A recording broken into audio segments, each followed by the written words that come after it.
உங்களை பார்த்தது ரொம்ப சந்தோஷம். நான் பாஸ்டர் ஜான் சாம்கிட்ட சொன்னேன், எப்பா எல்லாரும் உங்களை தான்ப்பா எதிர்பார்த்துட்டு இருப்பாங்க, நான் வரணுமா அப்படின்னு நான் கேட்டேன்.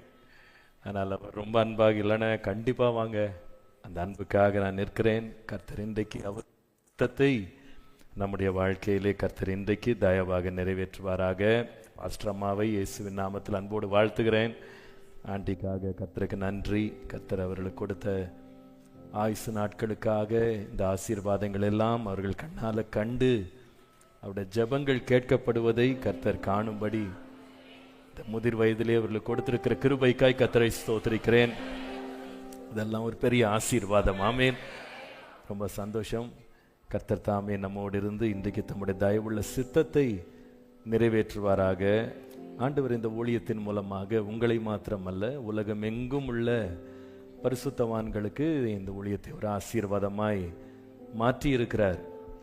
இந்த அன்பான தாசர்களை அவர்களுடைய வார்த்தையின் மூலமாகவும் அவருடைய பாடல்கள் மூலமாகவும் தேவன் உலகம் எங்கும், இப்போ அவங்க பாட்டு பாடாத சபையே இல்லை, அப்படி கர்த்தர் அவர்களுடைய கிருபைகளை பெருக பண்ணி தேவனுடைய ராஜ்யத்தின் மகிமைக்கென்று தேவன் பயன்படுத்துகிறார்.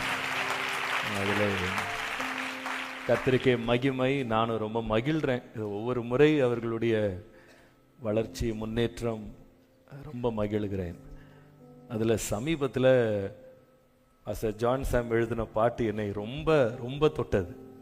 நிறைய பேர் அழகான கண்கள் அவங்களுக்கு ரொம்ப பிடிச்ச பாட்டு, அது ரொம்ப பாப்புலர். ஆனால் எனக்கு ரொம்ப பிடிச்ச பாட்டு நானோ கர்த்தாவே. அதுதான் எனக்கு ரொம்ப, யாராவது கேட்கலன்னா கேளுங்க, அது ரொம்ப அருமையான ஒரு பாடல். நான் சொல்லிட்டேன் அவர்கிட்ட, அப்பா நீ எழுதின பாட்டிலே இந்த பாட்டை விட வேற பெட்டர் சாங் நான் கேட்கல. அது என்னுடைய பர்சனல் லைஃப்பில் ரொம்ப நொறுங்கி நிற்கும்போது அந்த பாடல் என்னை ரொம்ப ஊழியம் செய்திருக்கிறது. அது என்னுடைய ஃபோன்லேயே லோட் பண்ணி வச்சுருக்கேன். ஒவ்வொரு முறை இந்த மாதிரி ஃப்ளைட்டில் போனால் டவுன்லோட் பண்ணதை போட்டு போட்டு போட்டு போட்டு பல முறை அதை கேட்டு ஆறுதல் அடைந்திருக்கிறேன். இவ்விதமாக தேவன் இந்த 2 பிள்ளைகள் மூலமாக உலகமெங்கும் பரிசுத்தவான்களுக்கு ஆசீர்வாதமாய் வைத்திருக்கிற தேவதயவுக்காய் கர்த்தருக்கு ஸ்தோத்திரம். இன்னும் அதிக கிருபையை தந்து கர்த்தர் அவர்களை இன்னும் மேன்மைப்படுத்துவாராக. ஹல்லேலூயா. நான் இப்படிதான் பேசுவேன். நீங்க தூங்காம என் செய்தியை கேட்கணும், நீங்க ஜெபம் பண்ணிக்கிடுங்க. எங்க அப்பா எனக்கு நேர் எதிரட சிங்கம் மாதிரி பேசுவார். அப்போ நான் ஊழியத்துக்கு வந்த புதுசு. அப்போ என் விசுவாசிகள்லாம் சில பேர், பாஸ்டர் உங்க அப்பா எப்படி பேசுறாங்க, வல்லமையா பேசுறாங்க, நீங்களும் அதை போல நீங்க பேசுங்கன்னு என்கிட்ட சொன்னாங்க. அப்போ அவங்க வல்லமையா பேசுறாருன்னா என்னன்னு எனக்கு புரிஞ்சிருச்சு. அப்போ நானும் சரி அடுத்த முறை நம்ம ஒரு முயற்சி பண்ணிடலான்னு சொல்லிட்டு, நமக்கும் வல்லம் இருக்குன்னு காமிக்கலான்ட்டு நானும் மெதுவாக ஆரம்பிச்சு நல்ல சத்தம் போட்டு பேச ஆரம்பிச்சிட்டேன். 20 நிமிஷம் தாண்டல, தொண்டை வறண்டு நாக்கெல்லாம் குளறி போச்சு. இதெல்லாம் இவ்வளோ கஷ்டப்பட்டு வல்லமையா பேசி இறங்குனா 2 பேர் பேசுறத கேட்டேன். பையன் ட்ரை பண்றான், ஆனா என்ன இருந்தாலும் அப்பா மாதிரி வர முடியாது. அன்னைக்கு தீர்மானம் பண்ணேன், நாம இருக்கிறபடி இருந்துட்டு போவோம். கர்த்தர் கழுதையை கூட பயன்படுத்தினாரு. அதனால நீங்க நித்திரைக்குள்ள போகாம இருக்க இதுக்காக ஒரு ஸ்பெஷல் பிரேயர் இன்னைக்கு பண்ணிக்கிடுங்க. கர்த்தர் உங்களை ஆசீர்வதிப்பாராக. சந்தோஷமா இருக்கிறீங்களா? கர்த்தர் நம்மை ஆசீர்வதிப்பாராக. இன்றை தினமதிலும் ஒருமித்து கூட உம் நாமத்தினால், இன்றை தினமதிலும் ஒருமித்து கூட உம் நாமத்தினால், தந்த கிருபைக்காக உமக்கென்றும் ஸ்தோத்திரம். ஆமென். தந்த Yes, Lord.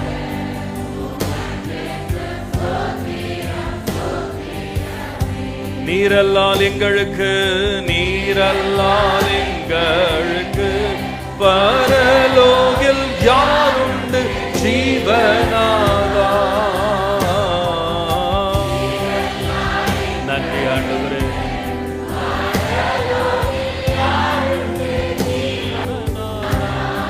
நீரல்லாமல் நீரே அன்றி ஈகத்தில் வேறொரு தேற்றம் இல்லை பரனே.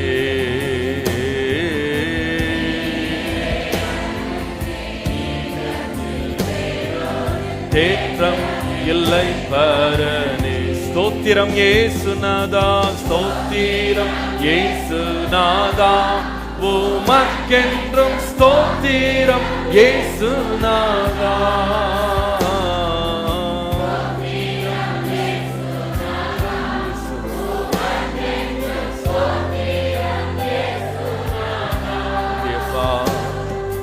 ஸ்தோத்திரம் செய்கிறோம் திரு நாமத்தின் ஆதரவில். ஸ்தோத்திரம் செய்கிறோம் திரு நாமத்தின் ஆதரவில். அன்பின் ஆண்டவரே, இன்றைக்கு அடிமையை எந்த நோக்கத்தோடு இங்கே கொண்டு வந்தீரோ நிறைவேற்றும் அப்பா. உம்முடைய வார்த்தையை என் வாயிலே தந்து நீங்க வெளிப்படுங்க. உம்முடைய மகிமையை உம்முடைய ஜனங்கள் அனுபவிக்க உம்முடைய தயவுள்ள சித்தம் இந்த இடத்துல நிறைவேற கிருபை தாங்க. இயேசுவின் நாமத்தில் பிதாவே. இந்த ஆராதனைக்காய் ஜெபித்த போது கர்த்தர் என் மனதிலே கொடுத்த வார்த்தை லூக்கா எழுதின சுவிசேஷம் 19ஆம் அதிகாரம் 9 லூக்கா 19:9. இயேசு அவனை நோக்கி, இன்றைக்கு இந்த வீட்டுக்கு ரட்சிப்பு வந்தது, இவனும் ஆபிரகாமுக்கு குமாரனாய் இருக்கிறானே. இன்றைக்கு இந்த வீட்டுக்கு ரட்சிப்பு வந்தது. ஹல்லேலூயா. இயேசு யாரை பார்த்து பேசுகிறார் என்றால் சகேயு என்கிற ஒரு மனிதனை பார்த்து இயேசு இந்த வார்த்தைகளை சொல்லுகிறார். பொதுவாக சகேயு அப்படின்ற ஒரு கேரக்டரை நாம பொதுவா நம்ம பிள்ளைகளுக்கெல்லாம் பேர் வைக்கவே மாட்டோம். இது வரைக்கும் நான் நிறைய பிள்ளைகளுக்கு பேர் வச்சிருக்கேன், பிள்ளைங்க பேர்லாம் கேட்டிருக்கேன். சகேயுன்னு பேர் வச்சவங்க யாரையும் நான் இது வரைக்கும் பார்த்ததில்லை, பைபிளை தவிர. யாருக்குமே சகேயுன்ற பேர் ஆண்டவர் அவங்ககிட்ட சொல்றதும் இல்லை, பேசுறதும் இல்லை. அது ஒரு விலக்கப்பட்ட ஒரு பெயராக இருக்கு. இந்த சகேயு அப்படின்ற கேரக்டரே ஒரு நெகட்டிவான ஒரு கேரக்டராக தான் நம்ம பொதுவாக நம்ம பார்க்குறோம். மக்கள் புரிந்திருக்கிறாங்க. அவன் குள்ளமானவன், ஆயக்காரனுடைய தலைவன், அவன் பாவி, இதுதான் அவனுக்கு கொடுக்கப்பட்ட பெயர்கள். ஆனால் உலகம் அவனை பார்த்து இப்படிப்பட்ட பெயர்களை, இப்படிப்பட்ட குணாதிசயங்களை அவனிலே கண்டாலும் இயேசு அவனை பார்த்து சொன்னார், இவனுடைய வீட்டிற்கு ரட்சிப்பு வந்தது. இவனுடைய வீட்டுக்கு ரட்சிப்பு வந்தது. அவனுடைய வீடு அவனை சுற்றி இருந்த எல்லா மக்களாலும் ஒரு பாவியின் வீடாக தான் பார்க்கப்பட்டது. இயேசு அவன் வீட்டிற்கு வர வேண்டும் என்று சொன்னபோது, இதோ பாவியோடே தங்கி இருக்கும்படி போனாரே என்று சொல்லி எல்லாரும் சொன்னாங்க. உலகத்தின் பார்வைக்கு அது ஒரு பாவியின் வீடு, ஆனால் தேவனுடைய பார்வையிலேயோ ரட்சிக்கப்பட்ட வீடு. ஹல்லேலூயா. உலகம் நம்மை எப்படி பார்க்கிறது என்பது முக்கியம் அல்ல, தேவன் நம்மை எப்படி பார்க்கிறார் என்பதுதான் முக்கியம். உலகம் எப்பவுமே ஒரு மனிதனுடைய கடந்த காலத்திலேயே நின்றுவிடும்.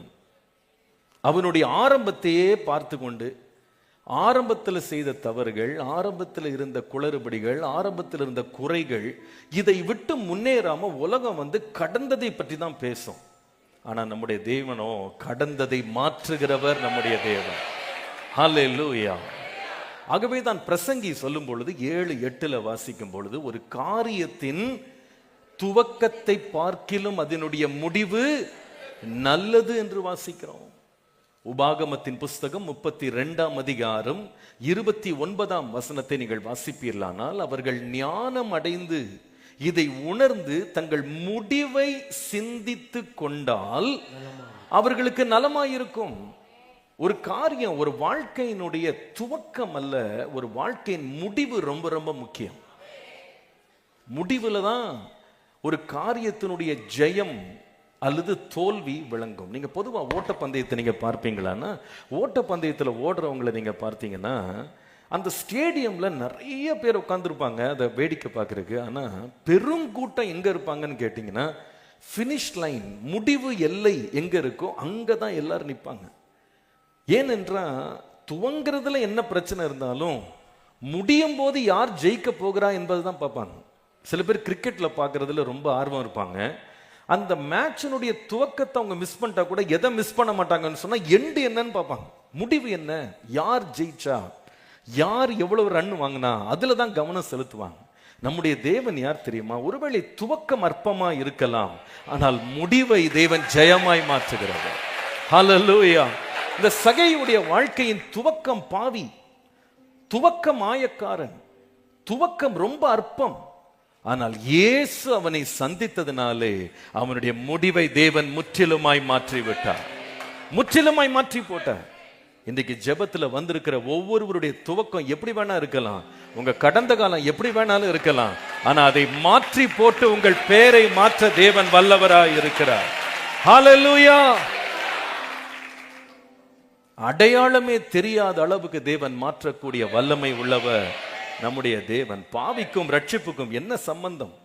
பாவியான வீட்டுக்கும் ரட்சிக்கப்பட்டவனுடைய வீட்டுக்கும் என்ன சம்பந்தம்? விசுவாசிக்கு அவிசுவாசிக்கு என்ன சம்பந்தம் எழுதியிருக்கு? இந்த பாவியான மனுஷனுடைய வீட்டுக்கு ரட்சிக்கப்பட்டவன் வீடுன்னு எப்படி பேர் வந்ததுன்னா, ரட்சகர் வந்தார், அவ்வளவுதான். அவர் ஒருத்தர் போதும், வேற எதுவுமே தேவையில்லை. அவருடைய பிரசன்னமும் அவருடைய வார்த்தையும் எந்த மனிதனையும் மாற்றக்கூடிய வல்லமை உள்ளது.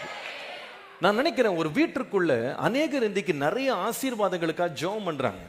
ஆண்டவரே எனக்கு இந்த ஆசீர்வாதம் என் வீட்டுக்கு வேணும், இந்த ஆசீர்வாதத்தை எனக்கு தாங்கன்னு ரொம்ப விரும்புறாங்க. ஆனா ஒரு தேவனுடைய பிள்ளை ஆசைப்பட வேண்டிய, வாஞ்சிக்க வேண்டிய ஒரு உன்னத ஆசீர்வாதம் என்ன தெரியுமா? அந்த வீட்டில் இருக்க வேண்டிய ரட்சிப்பு. ரட்சிப்பு. ஹல்லேலூயா. நீங்கள் உபாகமம் 33:29 வாசிப்பீர்களானால், இஸ்ரவேலே நீ பாக்கியவான், கர்த்தரால் ரட்சிக்கப்பட்ட ஜனமே உனக்கு ஒப்பானவன் யார்? யாரையாவது ஒரு ரட்சிக்கப்பட்ட மனுஷனோட ஒப்பிட முடியுமா? ஒப்பிட முடியாது.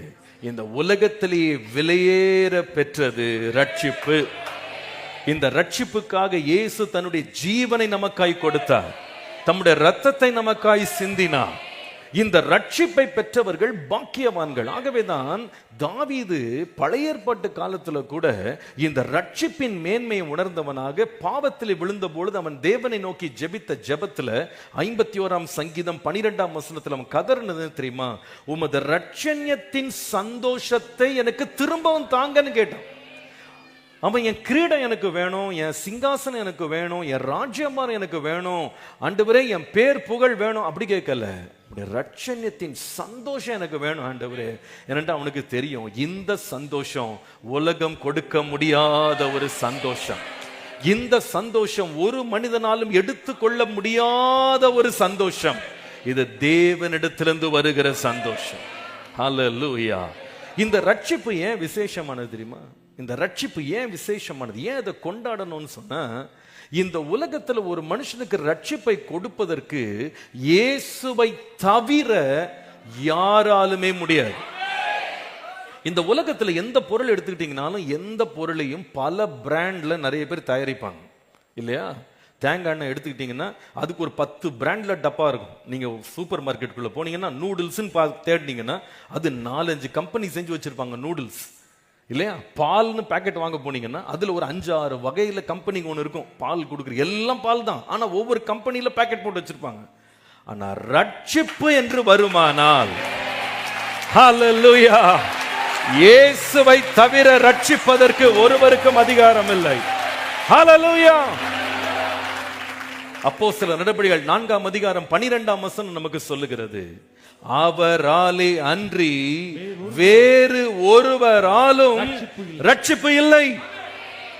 நாம் ரட்சிக்கப்படும்படிக்கு வானத்தின் கீழெங்கும் மனுஷர்களுக்குள்ளே அவருடைய நாமமே அல்லாமல் வேறு ஒரு நாமம் கட்டளையிடப்படவில்லை. இயேசுவை தவிர ரட்சிக்கிறேன்னு சொல்ற உலகத்துல ஒருவனுக்கு அதிகாரம் இல்ல, அருகதையும் இல்ல. இயேசு மாத்திரமே ரட்சிக்கிறவர். அவருடைய விசேஷமே ரட்சிப்பு தான். ரட்சிக்கவே இந்த உலகத்திலே வந்தார். அவருடைய நாமத்தினாலே மாத்திரம் ரட்சிப்பு உண்டு. இதுல பெரிய மகிழ்ச்சி என்ன தெரியுமா? ஒருவராலே தான் ரட்சிப்பு, அவர் நாமத்துல தான் ரட்சிப்பு, வேற எங்கேயும் ரட்சிப்பு கிடையாது. அந்த ரட்சிப்பை அருளின ரட்சகரே அவன் வீட்டுக்கு வந்துட்டாரு பாருங்க. இப்ப சொல்றாரு, ரட்சிப்பு இந்த வீட்டிற்குள்ளே வந்தது. இந்த வீடு ரட்சிக்கப்பட்டிருக்கிறது. நம்முடைய வீட்டுல எந்த ஆசீர்வாதம் இருக்கோ இல்லையோ, ஆண்டவரே என் வீட்டுல உம்முடைய ரட்சிப்பின் கம்பீர சத்தம் இருந்தா போதும் ஆண்டவரே. அத போல ஒரு புண்ணியம், அத போல ஒரு ஆசீர்வாதம், மேன்மை வேற ஒன்றுமே எனக்கு இல்லை. ஹல்லேலூயா. எத்தனை பேர் பாக்கியமா உணர்றீங்க இன்றைக்கு? ரட்சிக்கப்பட்ட ஜனமே உனக்கு ஒப்பானவன். இந்த ரட்சிப்பை என் உள்ளத்திலே தந்தீரே, என் இல்லத்திலே தந்தீரே, உமக்கு நன்றி அப்பா. இதற்காகவே வாழ்நாள்லாம் நான் ஸ்தோத்திரம் பண்ணலாம். நம்ம வீட்டுல எல்லாரும் படிச்சவங்களா இல்லாம இருக்கலாம், பெரிய பணக்காரங்களா இல்லாம இருக்கலாம், பெரிய பதவியில பட்டங்கள் எல்லாம் இருக்கலாம். நம்ம வீடு ரட்சிக்கப்பட்ட வீடா இருக்குமானால் நாம் பாக்கியவான்கள். ஹல்லேலூயா. நாம ரொம்ப பாக்கியவான்கள். இதுல முக்கியமா ஒரு காரியத்தை நீங்க கவனிக்கணும்னு விரும்புறேன். இந்த வீட்டுக்கு ரட்சிப்பு வந்ததுன்னு ஆண்டவர் சொன்னாரு. இந்த ரட்சிப்பு இந்த வீட்டுக்குள்ள வருவதற்கு ஒரு முக்கியமான காரணம் என்ன தெரியுமா? ஒரு மனிதன், ஒன் மேன்.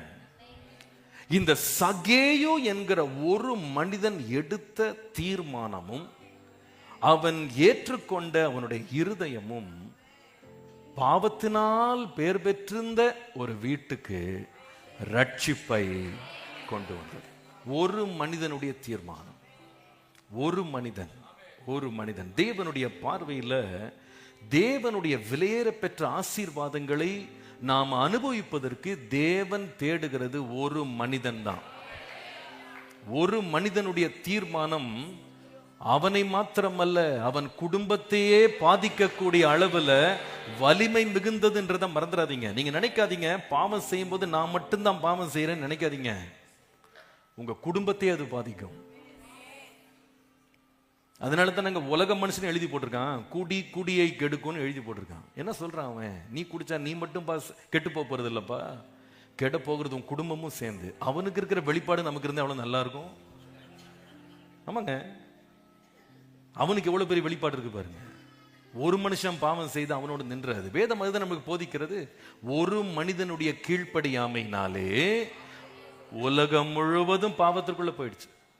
அதே வேளையிலே இரண்டாம் ஆதாமாகிய இயேசு என்கிற ஒரு மனிதனுடைய கீழ்ப்படிதலினாலே அநேகர் நீதிமான்களாக்கப்பட்டார்கள். One man, one woman makes a difference. ஒரு மனிதன், ஒரு மனுஷி ஆண்டவருடைய சத்தத்துக்கு கீழ்ப்படியும் போது, தேவனுடைய அழைப்புக்கு தன் இருதயத்தை திறக்கும் போது மாபெரும் மாற்றம் அவள் வாழ்க்கையில உண்டாகிறது. அவருடைய வீட்டையே அது மாற்றக்கூடியது. அதனால தானே வேதம் சொல்லுகிறது, நீ கர்த்தராகிய இயேசு கிறிஸ்துவை நீ விசுவாசி, அப்பொழுது நீ மாத்திரமல்ல உன் வீட்டார் அனைவரும் ரட்சிக்கப்படுவார்கள். ஹல்லேலூயா.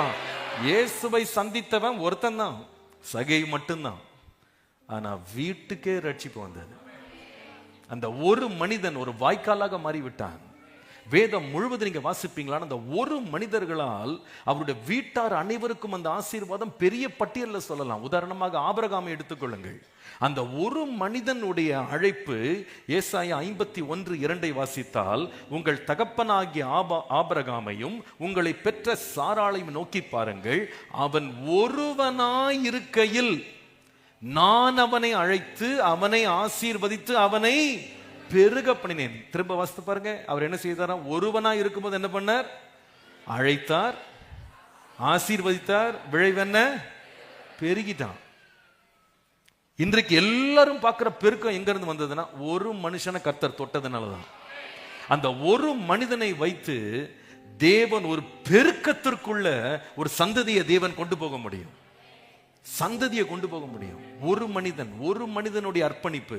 அவன் எங்க போறேனே தெரியாம தேவ அழைப்பை அப்படியே ஏற்றுக்கொண்டான், அதை விசுவாசித்தான், நம்பி அணைத்துக் கொண்டான். தான் சொந்த ஊரை விட்டான், தன் வீட்டை விட்டான், இனத்தை விட்டான், ஜனத்தை விட்டான். அந்த ஒரு மனுஷனுடைய அர்ப்பணிப்புங்க, அந்த ஒரு மனிதனுடைய கீழ்ப்படிதல், அவனுடைய சந்ததிகள் எல்லாம் ஆசீர்வதிக்கப்படுவதற்கு தேவன் அவனை பயன்படுத்தினார். இன்றைக்கு இங்க நம்ம பார்க்கிற ஒரு ஊழியம் இருக்கு. இன்னைக்கு FGPC நாகர்கோயில்னா உலகமெல்லாம் அறிந்திருக்கிறாங்க.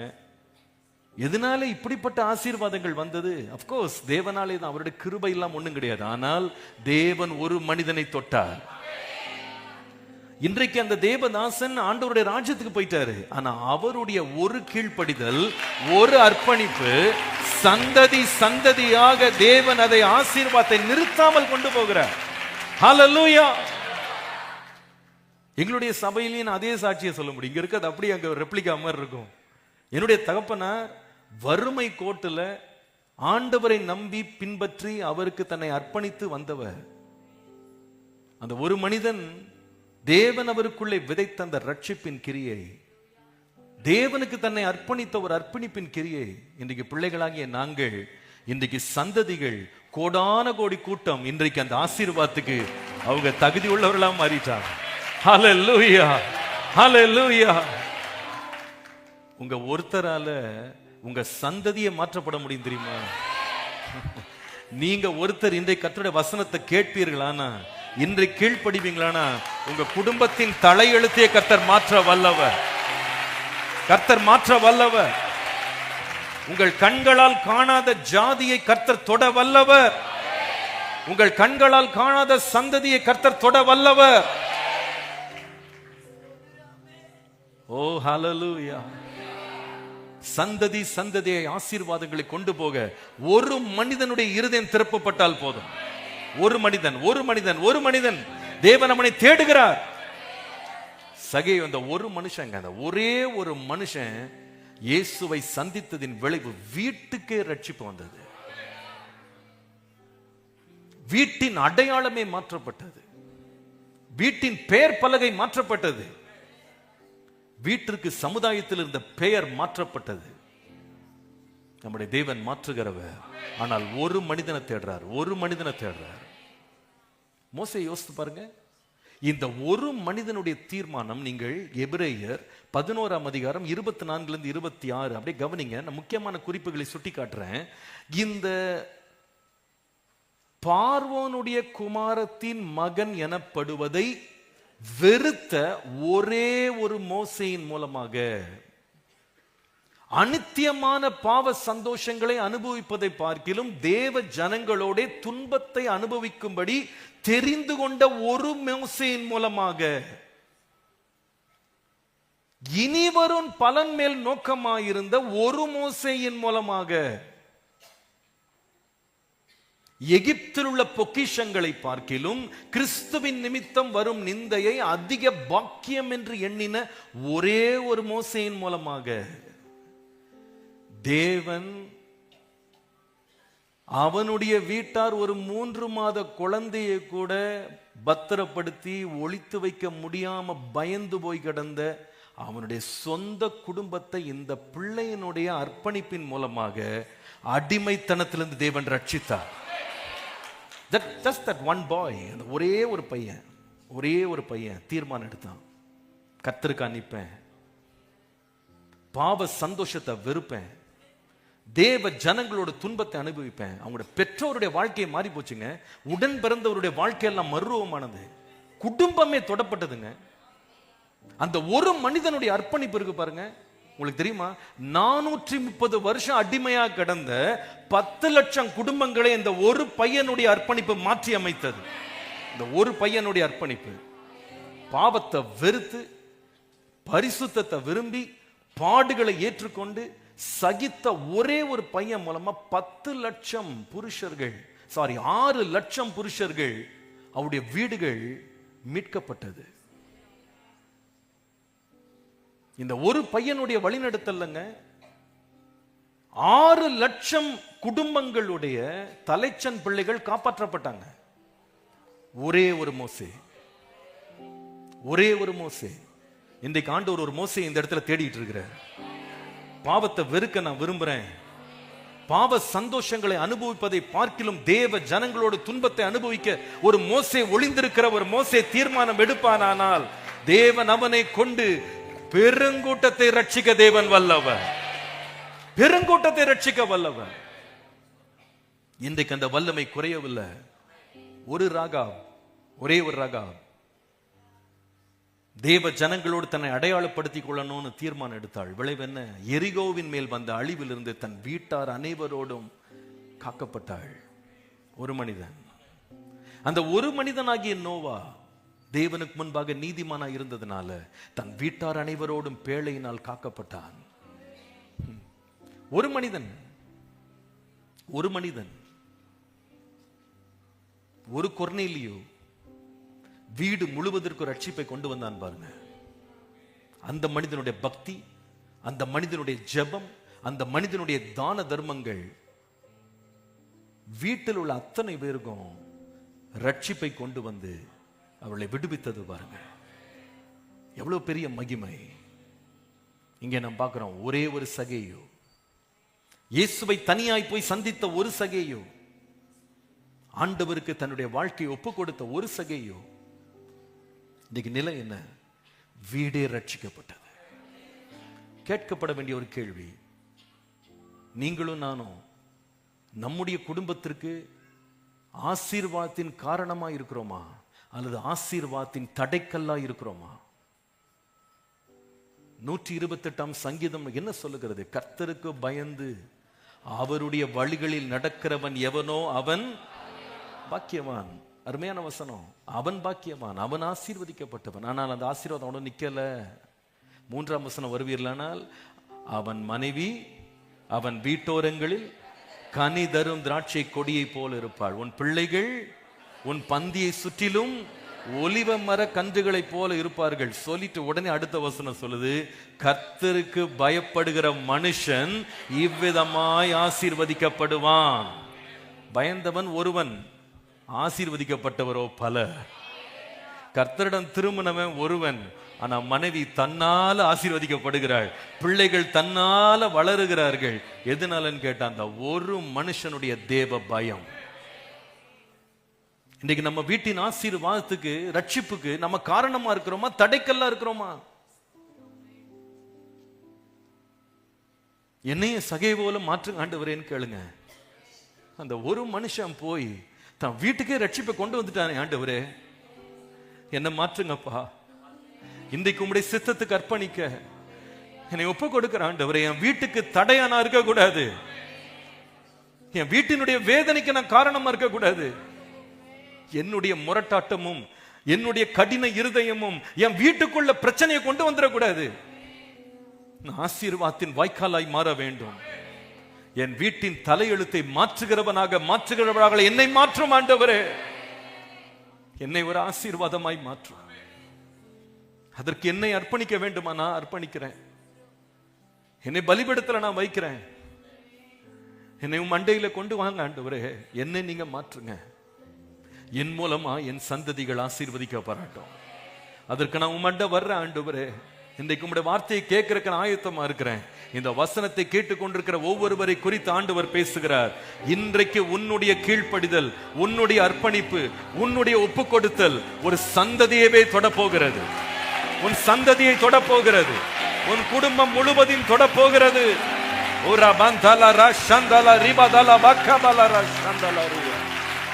நன்றி ஆண்டவரே, நன்றி ஆண்டவரே.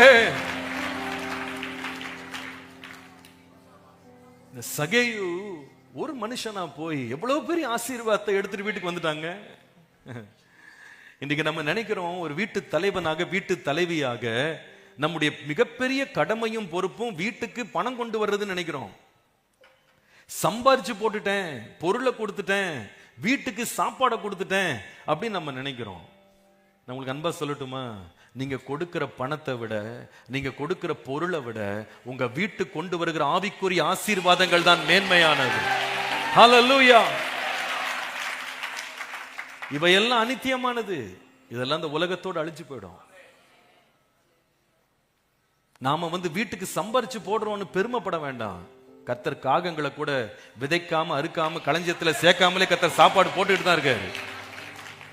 இதை ஒரு பெரிய சாதனையா நினைச்சு பேசாதீங்க. சில பேர் வீட்டுல பிரச்சனை வந்தா உடனே சொல்றது என்ன தெரியுமா? உனக்கு நான் என்னெல்லாம் வாங்கி போட்டிருக்கேன் தெரியுமா, உனக்கு என்னெல்லாம் கொடுத்திருக்கேன் தெரியுமா. இததான் ரொம்ப பெருமையா பேசுகிறார்கள். ஒரு முறை எங்க அப்பா இருந்த காலங்கள்ல எங்க சபையில ஒரு குடும்பத்தில் ஒரு பிரச்சனை வந்தது. பயங்கர போராட்டம், ஒரே பிரச்சனை ஆயிடுச்சு. அப்போ அப்பா அவங்களை 2 பேரையும் கூப்பிட்டு சமாதானம் பேசுறதுக்கு 2 பேரையும் உட்கார வச்சு பேசினாங்க, ஆலோசனை கொடுத்தாங்க. அப்போ அந்த கணவன் வந்து ஒரு நோட் புக் எடுத்துட்டு வர்றாரு. செகண்ட் செஷன்ல, ஃபர்ஸ்ட் செஷன் முடிஞ்சிருச்சு, 2வது முறை திரும்ப வரும்போது ஒரு நோட் புக் எடுத்துட்டு வர்றாரு. அந்த நோட் புக்ல அவர் தன் மனைவிக்கு என்னெல்லாம் வாங்கி கொடுத்தேன் என்று சொல்லி லிஸ்ட் போட்டு வச்சிருக்கிறார். தேதி, என்னென்ன பொருள், மாசம் மாசம் நான் எவ்வளவு வாங்கி கொடுத்தேன். இதுல வேடிக்கை என்னன்னா, அப்பா வந்து சொல்லி உள்ள சிரிச்சாங்க, எத்தனை கர்ச்சீஃப் வாங்கி கொடுத்தேன்னு சொல்லி எழுதி இருக்கிறார். சரி, அவர் செய்யட்டும், நான் அவர் பொல்லாப்பு செஞ்சார் நான் சொல்ல, நல்லதுதான் செய்யட்டும், பாவம். எல்லாத்தையும் வாங்கி கொடுத்து கணக்கு வர வச்சிருக்காரு பாருங்க, எவ்வளவு நல்ல கணக்கு பிள்ளையா இருந்திருக்கிறாரு. அது இருந்துட்டு போட்டோம். ஆனா இதை போல நிறைய பேர் பெருமைப்படுறாங்க. நான் அரிசி வாங்கி போட்டேன், பருப்பு வாங்கி போட்டேன், எண்ணெய் வாங்கி போட்டேன், நான் உங்களுக்கு ட்ரெஸ் வாங்கி கொடுத்தேன், வீட்டை கொடுத்தேன், வாடகை கொடுத்தேன், உங்களுக்கு வண்டி வாங்கி கொடுத்தேன், கார் வாங்கி கொடுத்தேன், ஏசி போட்டேன், இதான் பட்டியல் போடுறாங்க. ஆனா இந்த பட்டியலை விட ஒரு முக்கியமான காரியம் இருக்கு. இந்த வீட்டுக்கு என் மூலமா ரட்சிப்பு வந்தது. ஹல்லேலூயா. நோவாவும் எல்லாம் வாங்கி போட்டிருப்பாரு இல்லையா? ஒரு வீட்டு தலைவனாக எல்லாம் செஞ்சிருப்பாரு. ஆனா யோசித்து பாருங்க, எல்லாம் வாங்கி போட்டு கடைசியில உலகத்தின் மேல் தேவன் கொண்டு வந்த கோபாக்கினைக்கு தன் வீட்டை தப்பிக்காம விட்டிருந்தாருன்னா அவர் அந்த குடும்பம் வாழ்த்திருக்கும்னு நினைக்கிறீங்களா? நிச்சயமா வாழ்த்திருக்காது. இன்றைக்கு ஏன் அந்த மனிதனை நீதிமானாகிய நோவான் நம்ம ஏன் கூப்பிடுறோம்? இன்னைக்கு நிறைய பேர் நம்ம ஏன் நோவான் பேர் வச்சிருக்கிறோம்னா, இந்த ஒரு மனிதனுடைய பக்தியும் நீதியும் தேவ பயமும் அந்த சந்ததியில அவன் தன்னை நீதிமானா காத்து கொண்டதின் விளைவு என்னன்னா, தன்னை மாத்திரமல்ல தன் வீட்டில் இருந்த 8 பேருக்காக பேழையை செய்து காப்பாற்றுகிற கருவையாய் கர்த்தர் அவனை பயன்படுத்தினார். என்னை ரட்சிக்கிற கருவையா மாற்ற ஆண்டவரே, என் குடும்பத்துக்கு என்னை ஆசீர்வாதமாக எத்தனை பேர் வாஞ்சிக்கிறீங்க? இன்னைக்கு காலையில 2 கையை உயர்த்துங்க. ஆண்டவரே, என் குடும்பத்துக்கு நான் எதை கொடுக்கிறனோ கொடுக்கலையோ, கர்த்தருடைய ஆசீர்வாதத்தையும் தேவனுடைய ரட்சிப்பையும் ஆவிக்குரிய நன்மையும் சுமந்து வருகிற ஒரு பாத்திரமாக என்னை வைத்துக் கொள்ள கிருபை தாங்க, கிருபை தாங்க, கிருபை தாங்க, கிருபை தாங்க. இந்த வசனத்தை கேட்டுக்கொண்டிருக்கிற யாராயிலும் தங்கள் குடும்பத்தினுடைய ஆசீர்வாதத்துக்கு தடையாய் இருப்பார்களானால் இன்றைக்கு அந்த தடை விலகட்டும், இன்றைக்கு அந்த பாவம் விலகட்டும், இன்றைக்கு அந்த அக்கிரமம் விலகட்டும், இன்றைக்கு அந்த கெட்ட பழக்கம் விலகட்டும், இன்றைக்கு அந்த அடிமைத்தனம் விலகட்டும்.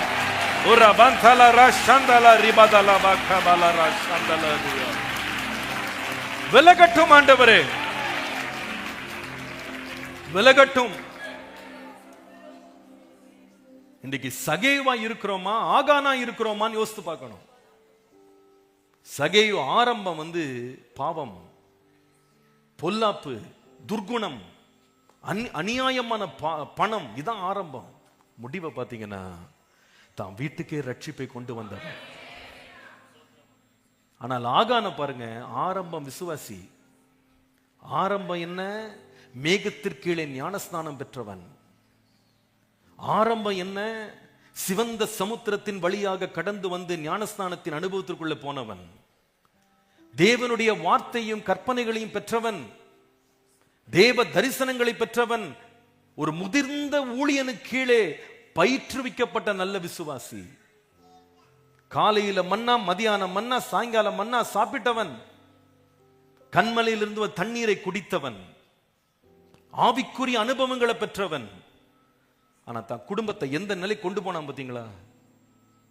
இத்தனை நல்ல அனுபவங்களை பெற்று இந்த ஒரு மனுஷனுடைய பொருளாசையினால முழு குடும்பமும் சுட்டரிக்கப்பட்டது, ஆக்கினை அனுபவித்தது, ரட்சிக்கப்படல, அழிந்து போனார்கள்.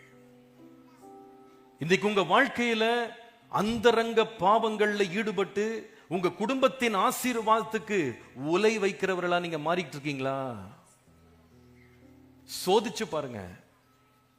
சர்ச்சுக்கு போறேன் பாஸ்டர், ஃபாஸ்டிங் பிரேயர் போறேன், கர்த்தரை தேடுறேன், நான் பைபிள் படிக்கிறேன், ஜெபிக்கிறேன், உபவாசம் இருக்கிறேன், அது முக்கியம் அல்ல. நீதிமானா இருக்கிறேனா?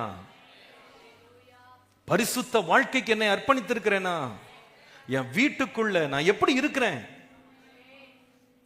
ஒரு வீட்டின் தலைவனாக என் குடும்பத்திற்கு ஆசீர்வாதத்தை கொண்டு வருகிற ஒரு தலைவனாக முன்னாலே போகிறேனா? அல்லது நான் வெளியே போயிட்டு உள்ள வரும்போது சாபத்தை கொண்டு வருகிறவனாய் மாறிவிட்டேனா? சகேயு வீட்டு விட்டு வெளியே போனாங்க, பாவியா. உள்ள வரும்போது ரட்சிப்போடு உள்ள வந்தான். ஆகான் வெளியே போகும்போது விசுவாசி மாதிரி போனான், வீட்டுக்கு திரும்பி வரும்போது கோபாக்கினையோடு வந்தான். என் வீட்டிலே ரட்சிப்பு அவசியம். என் வீட்டிலே ஆவிக்குரிய நிலைகளினுடைய பராமரிப்புக்கு ஒரு குடும்ப தலைவனும் தலைவியும் ரொம்ப முக்கியம். நம்முடைய பாவம், நம்முடைய அக்கிரமம், நம்முடைய துணிகரங்கள் நம்முடைய குடும்பத்தை பாதிக்க போகிறதுன்றதை மறந்துடாதீங்க. அதே வேளையிலே நம்முடைய பக்தி வைராக்கியமும், நம்முடைய பரிசுத்தமும், நம்முடைய தேவனுக்கு பிரியமான வாழ்க்கையும், ஹல்லேலூயா, நம்முடைய குடும்பத்தின் மேல் வானத்தை திறக்க பண்ணும். என் குடும்பத்தின் ஆசீர்வாதத்துக்கு என்னை கருவியா வச்சுக்கிடுங்க ஆண்டவரே. என் வீட்டுக்கு ரட்சிப்பு வரட்டும். ஆபிரகாமின் பிள்ளைகளா என் பிள்ளைங்க மாறட்டும். ஹல்லேலூயா. என்னை நம்முடைய பலிபீடத்தில் இன்னைக்கு வைக்கிறேன்.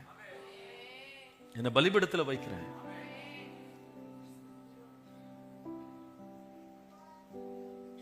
இன்றைக்கு ஆண்டவர் என்னோடு பேசும்படி இந்த சகேயின் வாழ்க்கையை ஆண்டவர் தியானிக்கனை நடத்தின போது என் இருதயம் ரொம்ப கர்த்தருக்குள்ளே பரவசம் அடைந்தது. எவ்வளவு இந்த மனிதன், நாம இன்றைக்கு வரைக்கும் அசட்ட பண்ற ஒரு மனிதன், நாம் அவனை சாதாரணமான ஒரு ஆளா நினைக்கிற ஒரு மனிதனை வைத்து தேவன் எவ்வளவு பெரிய நன்மை அவன் வாழ்க்கையில கொடுத்திருக்கிறார், அவனுடைய குடும்பத்தில் தந்திருக்கிறார்னு யோசிக்கும் போது இந்த சகேயுவனுடைய வாழ்க்கையில இன்றைக்கு கவனிக்க போகிற ஒரு 3 சத்தியங்கள் இருக்கிறது. இந்த ரட்சிப்பை தன்னுடைய வீட்டிற்கு அவன் கொண்டு வருவதற்கு சகேயு திறந்த 3 காரியங்கள் இருக்கிறது. சகேயு திறந்த 3 காரியங்கள். தன் வீட்டிற்குள்ளே ரட்சிப்பு வருவதற்கு இந்த சகேயு திறந்த 3 காரியங்கள். முதலாவது லூக்கா 19:3 பாருங்கள்.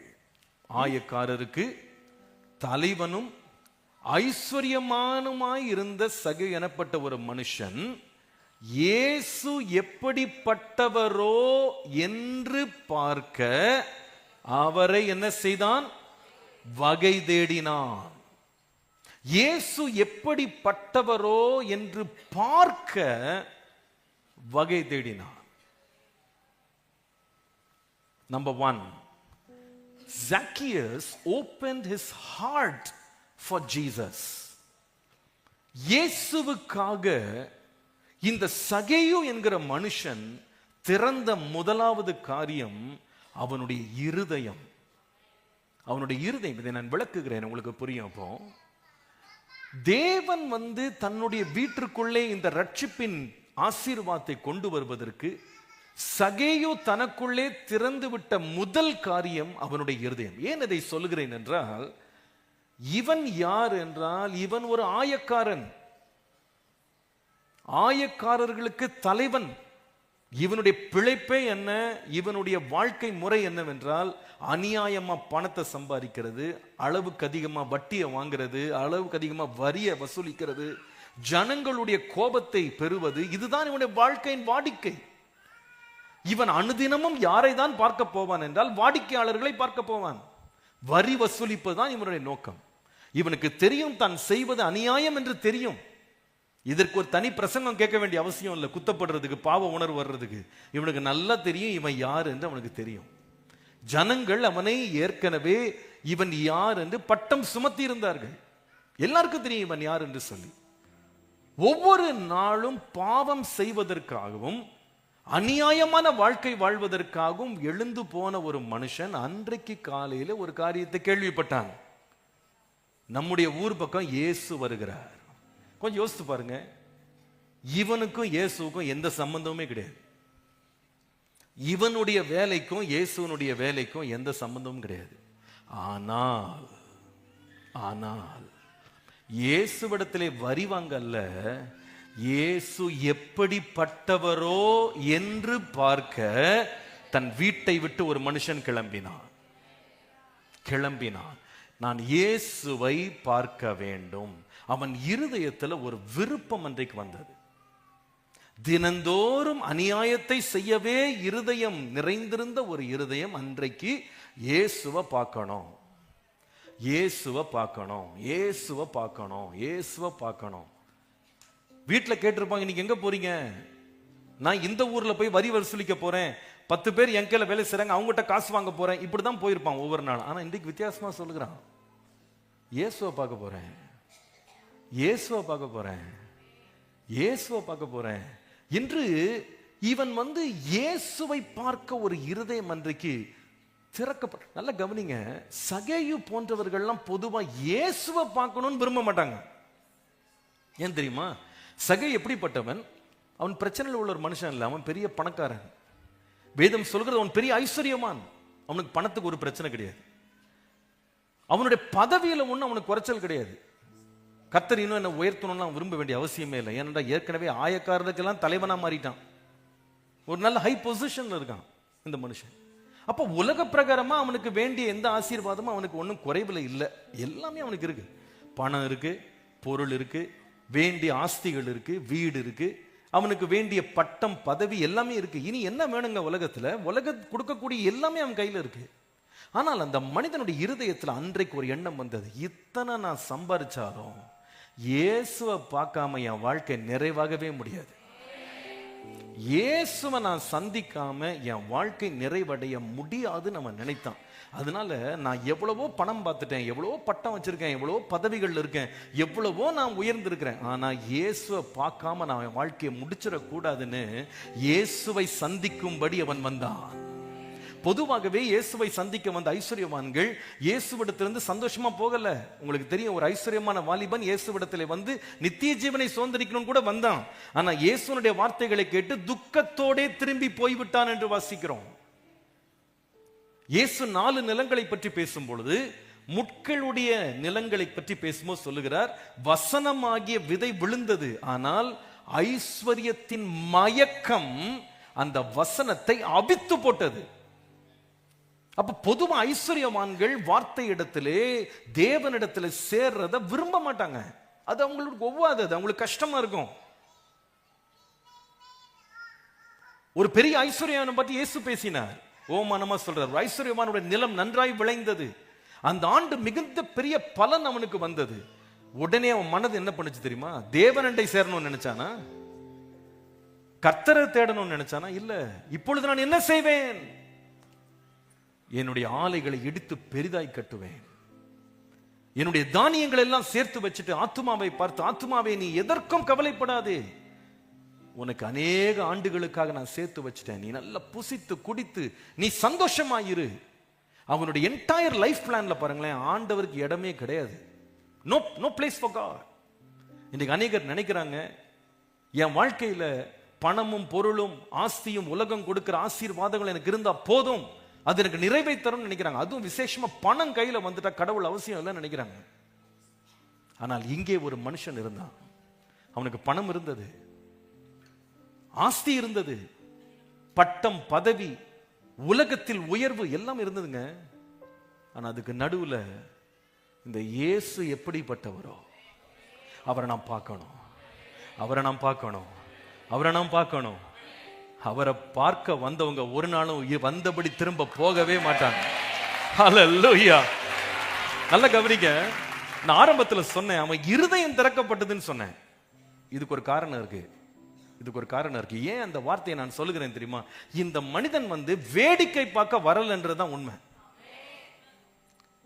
வேடிக்கை பார்க்க அவன் வந்திருந்தான் அப்படின்னா வேதம் சொல்லுகிறது, இவன் இயேசுவை பார்க்கலான்னு வந்தா அங்க இயேசுவை பார்க்கறதுக்கு வழி திறக்கல. முதல் பிரச்சனை என்னன்னு கேட்டா சரீரத்திலேயே பிரச்சனை. வேதம் சொல்லுகிறது அவன் குள்ளனானபடியால் அவரை காண முடியல. ஒருவேளை ஒரு மனுஷன் இருதயத்துல ஆண்டவரை தேடணும்னு நினைக்காம சும்மா பேச்சுக்காக எல்லாரும் போறாங்க நம்மளும் போலான்னு போயிருந்தா என்ன பண்ண, நான் பார்க்கணும் தான் நினைச்சேன், நம்மள ஆண்டவருடைய குறைபாடோட படைச்சிட்டாரு, அது அவருடைய தப்பு, நான் நல்ல எண்ணத்துல தான் போனேன், கர்த்தரே தடை பண்ணிட்டாருன்னு ஒரு கும்பிடு போட்டு வந்திருப்பான். ஆமா. ஆனா இந்த மனுஷன் தன்னுடைய வாழ்க்கையில குறைபட்டதுக்கு இவன் காரணமா? கர்த்தரவன் அப்படிதான் படைச்சாரு இல்லையா? நீங்க 40 நாள் ஜெபம் பண்ணா கூட யாரும் குள்ளர்கள் மேல உயரமா வளர முடியாது. சில காரியங்களுக்கு ஜெபத்தினால் என்ன பண்ண முடியாது? என்னங்க சொல்லுங்க, பயப்படாத சொல்லுங்க. கருப்பா இருக்கும் சவப்பா போறதில்ல, அதெல்லாம் மாற்ற முடியுமா? எத்தியோப்பியனுடைய தோலை மாற்ற முடியுமா? மாற்ற முடியாது. இவர் ஜெபிச்சு இவர் உயர போறது இல்லை. அதனால இதுல எந்த மாற்றம் வரப்போறாது. இது காரணம் கர்த்தர். ஆனா அதை ஒரு குறையா வச்சுட்டு அவன் வீட்டுக்கு திரும்பி போகல. குள்ளனா இருக்கிறேன்னா பார்க்க முடியலையா? என்ன செய்தான் தெரியுமா? வேதம் சொல்லுது, வகை தேடி கூட்டத்துக்கு முன்பாக ஓடினானா. இதை நீங்க எப்படி பார்க்கணும்னா, சின்ன பையனா பார்க்க கூடாது. இவர் யாருன்னா ஆயக்காரன், ஆயக்காரனுடைய தலைவன், பெரிய ஐஸ்வர்யவான். ஒரு ஐஸ்வர்யன் ஓடுவானாங்க, ஓடுறாங்க முன்னால. அர்த்தம் என்ன தெரியுமா? இவன் கூட்டத்தை பார்த்துட்டு களி கூர்ந்து வர விரும்பினவன் கிடையாது. இயேசுவை பார்க்காம வீட்டுக்கு வரமாட்டேன் அப்படின்னு திட்டம் பண்ண ஒருத்தன். இன்னைக்கு சில பேர் இருக்காங்க, கூட்டத்தை பார்க்க வந்தவங்க இருக்காங்க. இயேசுவை சுற்றி இருக்கிற கூட்டத்தை பார்த்தேன், கூட்டத்தில் உட்கார்ந்தேன், கூட்டத்தில் களி கூர்ந்தேன், கூட்டத்தில் சந்தோஷப்பட்டேன், வந்துட்டேன். இயேசுவை பார்த்தியாப்பா? அது தெரியாது. ஆமாங்க, உலகமெங்கும் அநேக கிறிஸ்தவர்கள் என்று சொல்லிக் கொள்கிறவங்க இருக்கிறாங்க. கூட்டத்திலே மகிழ்ந்து விடுகிறார்கள். எங்க போனீங்க? சர்ச்சுக்கு போனேன். எதுக்கு போனீங்க? போனேன். என்ன அனுபவிச்சீங்க? நல்லா இருந்துச்சு, பாட்டு பாடினாங்க. நீங்க பாடிங்க. நாங்கெல்லாம் பாட மாட்டோம், அவங்க பாடுறாங்களே, நாங்க எதுக்கு பாடணும்? நீங்க ஜெபம் பண்ணீங்களா? நாங்க ஜெபம் பண்ண வேண்டியது. எல்லாரும் ஜெபம் பண்ணாங்க, பார்த்துக்கிட்டு இருந்தேன். அவங்களுடைய மகிழ்ச்சி என்ன இருக்குன்னா, கூட்டத்தை பார்த்த மகிழ்ச்சி. இந்த சகேயு திரளான கூட்டம் இருக்குங்க, பரவாயில்ல, நல்ல கூட்டம் இருக்கு, கூட்டத்தை பார்த்தேன், குள்ளமா இருக்கிறேன், வந்துட்டேன் அப்படின்னு வரல. கூட்டத்திற்கு முன்னால ஓடினானா.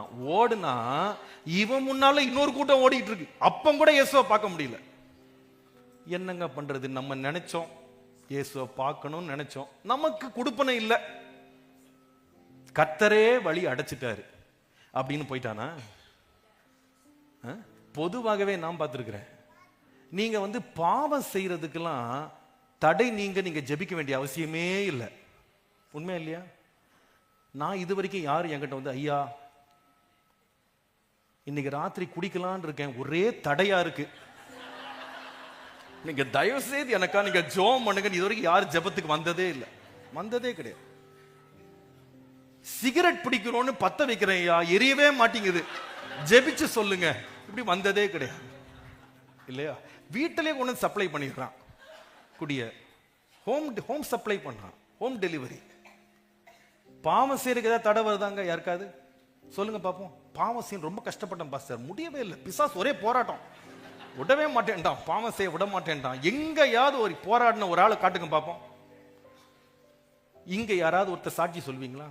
பாஸ்டர் அது என்னன்னு தெரியல, சினிமாக்கு போனேன், ஆனா ஒரே தூக்கம் பாஸ்டர், ஃபர்ஸ்ட் 10 நிமிஷத்துல தூக்கம் வந்தது, தூக்காவி போகணும்னு ஜோம் பண்ணுங்க, பிசாசு படம் பார்க்கவே விட மாட்டேங்கிறான் அப்படின்ற தடை உள்ளவங்க யாராவது இருக்கிறாங்க?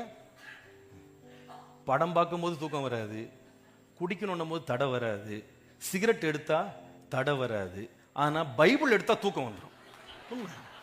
ஜெபம் பண்ணா முட்டி வலிக்கும், கால் வலிக்கும், கை வலிக்கும், மயக்கம் வரும், தலை சுத்தும், வயிறு வலிக்கும், எல்லா தடையும் வரும். இயேசுவை தேடுனா தடை வரதான் செய்யும். வருங்க, வரும், கூட்டமும் வரும், நீங்க ஓடினாலும் வரும், பார்க்க முடியாது. ஆனா தடையை பார்த்துட்டு பின்னால சகையு போகல. ஏன் தெரியுமா? அவன் இருதயத்துல ஒரு தீர்மானம் எடுத்துட்டான். இருதயத்துல ஹல்லேலூயா, உலகமே எதிர்த்து நின்னா கூட இன்னைக்கு இயேசுவை பார்க்காம நான் வீட்டுக்கு போக மாட்டேன், இயேசுவை பார்க்காம நான் போக மாட்டேன். ஹல்லேலூயா, அவரை பார்த்துட்டு தான் வீட்டுக்கு போவேன். கூட்டம் நிக்குது, கூட்டம் ஓடுது, ஓடி பார்த்தான், சரி மரத்துல ஏறிடுவோம். எங்க உயரமான ஆளு மரத்துல ஏறுறதே ரொம்ப கஷ்டம். போன வாரம் எங்க சர்ச்சில் ஒரு சாட்சி. என்ன சாட்சி? நான் ஒரு பனை மரத்தில் ஏறினேன், மேலிருந்து கீழே விழுந்தேன், இடுப்பு உடைந்து விட்டது அப்படின்னு சாட்சி. இன்றைக்கு ஆண்டவர் என்னை பத்திரமாய் திரும்ப என்னை ஆலயத்தை கொண்டு வந்தார்னு சாட்சி. சாட்சி சொன்ன பையனை எழுந்து நின்று பார்த்தா அவன் எப்படி 5.25 அடி இருப்பான் போல இருக்கு. இவனே இப்படி விழுந்தான்னா, குள்ளமா இருக்கிற ஆள் ஏறினா என்னங்க ஆகும்? குள்ளமா இருக்கிற ஆளுக்கு மறையறதா அவனுடைய பிழைப்பு. அது ஒரு ஐஸ்வர்யமான், ஒரு தலைவன். அவன் மரத்துல ஏறானா என்ன அர்த்தம் தெரியுமாங்க? இயேசுவை பார்க்கறதுக்கு என்ன கஷ்டப்பட்டா கூட பரவாயில்ல. என் ஆத்தும தாகம் தீர்றதுக்கு நான் எவ்வளவு விலையும் கொடுக்க நான் விரும்புகிறேன். நான் ஆயத்தமா இருக்கிறேன். ஹல்லேலூயா, ஹல்லேலூயா. இயேசுவை பார்க்காம இன்னைக்கு வீட்டுக்கு போக மாட்டேன். நான் போகவே மாட்டேன். இயேசுவை பார்க்கணும். ஓ ரபந்தாலா ஷாந்தாலா. அவரை உண்மையாய் தேடுகிறவர்களுக்கு தேவன் பலன் அளிக்கிறவராய் இருக்கிறார். அவரை உண்மையாய் தேடுகிறவர்கள் அவரை கண்டுபிடிப்பார்கள், கண்டுபிடிப்பார்கள். நான் அடிக்கடி யோசித்து பார்ப்பேன். இந்த சம்பவத்தை படிக்கும் போது எனக்கு உடனே ஒரு யோசனை வந்தது. ஏங்க, இவன் வகை தேடுறான்றது இயேசுக்கு தெரியுமா தெரியாதா? ஏங்க, காட்டத்தி மரத்தின் கீழே இருக்கிறவனே கர்த்தர் பார்த்தாரு. இந்த கூட்டத்துல பின்னாடி ஒருத்தன் அலைஞ்சிக்கிட்டு இருக்கான், சுத்திட்டு இருக்கான். ஏப்பா கொஞ்சம் வழி விடுங்கப்பா, ஒருத்தன் குள்ளமா இருக்கான், வர சொல்லுங்க. சொல்லி இருக்கலாம் இயேசு, ஆனா அமைதியா இருக்கிறாரு. நீ வகை தேடு, நீ எவ்வளவு தூரம் போறேன்னு நான் பார்க்க விரும்புறேன். ஒருத்தன் ஓடுறான், ஓடி போய் இயேசுவை பார்த்துடணும்னு கூட்டத்துக்கு முன்னாடி ஓடினா அப்பவும் இயேசு அமைதியா இருக்காரு. அவன் பேர் அவருக்கு தெரியும், அவன் யாருன்னு தெரியும், அவன் என்ன பிரச்சனை இருக்கான் எல்லாம் தெரியும், ஆனா அமைதியா இருக்கிறார், போயிட்டே இருக்கிறார். மரத்துல ஏறினான் பாருங்க, இனி போறதுக்கு வேற இடம் கிடையாது. இவன் தன்னுடைய உச்சாணி கிளையில தன்னுடைய முயன்றத நான் கர்த்தரை பார்க்கறதுக்கு, அவரை தேடுறதுக்கு என்னால என்ன முடியுமோ அதை நான் செஞ்சு ஆவேன் அப்படின்னு ஒருத்தன் நின்னான் பாருங்க. ஹல்லேலூயா. நடந்துகிட்டு இருந்த இயேசு நின்னார். அப்படி அண்ணந்து பார்த்தாரு. சகைவே, நீ சீக்கிரமா இறங்கி வா. ஏங்க, ஏன் சகைவ உனக்கு தெரியாதாப்பா ஏசப்பா? இந்த சகை ஓடும் போது நமக்கு தெரியலையா? சகை வகதிடும் போது தெரியலையா? தெரியும். நீங்க கூட்டத்தோட உட்காரும் போது கர்த்தருக்கு உங்களுக்கு தெரியலன்னு நினைக்கிறீங்களா? அவருக்கு உங்களுக்கு தெரியும். நீங்க ஓடுனீங்க பாருங்க, அப்ப கூட அவருக்கு உங்களுக்கு தெரியும். ஆனா அவர் ஒரு காரியத்தை உறுதிப்படுத்த விரும்புறாரு. நீ மனதார அவரை தேடுறியா? முழு மனதோட அவரை தேடுகிறியா? ஹல்லேலூயா. நீங்க பாடும்போது நீங்க பாடுறீங்கன்னு அவருக்கு தெரியும். நீங்க அவரை ஆராதிக்கும் போது நீங்க ஆராதிக்கிறீங்கன்னு தெரியும். ஆனா ஒரு காரியத்தை உறுதிப்படுத்த விரும்புறார். முழு இருதயத்தோடு நீங்க அவரை ஆராதிக்கிறீங்களா? அவருக்கு இந்த அரை முக்கால் கால் எல்லாம் பிடிக்காது. கொடுத்த முழுசா கொடு. உன் தேவனாகிய கர்த்தரை உன் முழு இருதயத்தோடும், உன் முழு ஆத்துமாவோடும், உன் முழு பலத்தோடும். அது வரைக்கும் வெயிட் பண்ணாரு. இன்னைக்கு அந்த சகையுவை பத்தி பார்க்கும்போது அவன் திறந்த முதலாவது காரியம் இருதயத்தை திறந்தாங்க. சும்மா ஒரு பேருக்காக, ஏதோ வழக்கத்துக்காக, ஏதோ போகணும், கூட்டம் போது நம்மளும் போவோம் அப்படின்னு போயிட்டு கூட்டத்தை பார்த்துட்டு சந்தோஷப்பட்டு திருப்தி அடைந்து வர அவன் விரும்பல. இயேசு மட்டும்தான் எனக்கு தேவை. இன்னைக்கு கூட்டத்தை பார்த்து சந்தோஷப்பட வந்தீங்களா? இயேசுவை பார்க்கிற வரைக்கும் விட மாட்டேன்னு வந்திருக்கிறீங்களா? இன்றைக்கு இயேசுதான் உங்களுடைய லக்காக இருக்கும். ஆனால் உங்கள் வீட்டுக்கு ரட்சிப்பு வராமல் போகாது. ஹல்லேலூயா. உம்முகம் பார்க்கணுமே ஐயா, உம் அழகை ரசிக்கணுமே. உம்முகம் பார்க்கணுமே ஐயா, உம் அழகை ரசிக்கணுமே. உம் பாதம் அமரணுமே. உம் பாதம் அமரணுமே. உம் சித்தம் அறியணுமே. நான் உம் சித்தம் அறியணுமே. கரங்களை உயர்த்தி எனது மனவாளனே, மனவாளனே, ஏக்கம் ஆண்டவரே, என் இதயம் ஏக்கமே. இனியவரே ஏசையா, உம்மை தான் தேடுகிறேன். நான் உம்மை தான் நேசிக்கிறேன். அன்றைக்கு நிறைய கூட்டம் வந்தாங்க. கூட்டத்தை பார்த்தா திருப்தியெல்லாம் வராது. இன்னைக்கு ரொம்ப வேதனையோடு சொல்லுகிறேன், ஒரு கிறிஸ்தவ கலாச்சாரம் உருவாகிட்டு இருக்கு. கூட்டத்துக்கு பின்னால போறாங்க. எங்க அதிக கூட்டம் கூடுதோ அங்க உட்கார விரும்புறாங்க, அங்க தங்க விரும்புறாங்க, அங்க திருப்தி அடையலாம் நினைக்கிறாங்க. கூட்டம் யாரையும் திருப்திப்படுத்தாது. கூட்டத்தை பார்த்தா கூட்டத்தின் இரைச்சலோட நம்ம வேலை முடிஞ்சிடும். இரைச்சல் தான் கேட்கும், சத்தம் கேட்காது.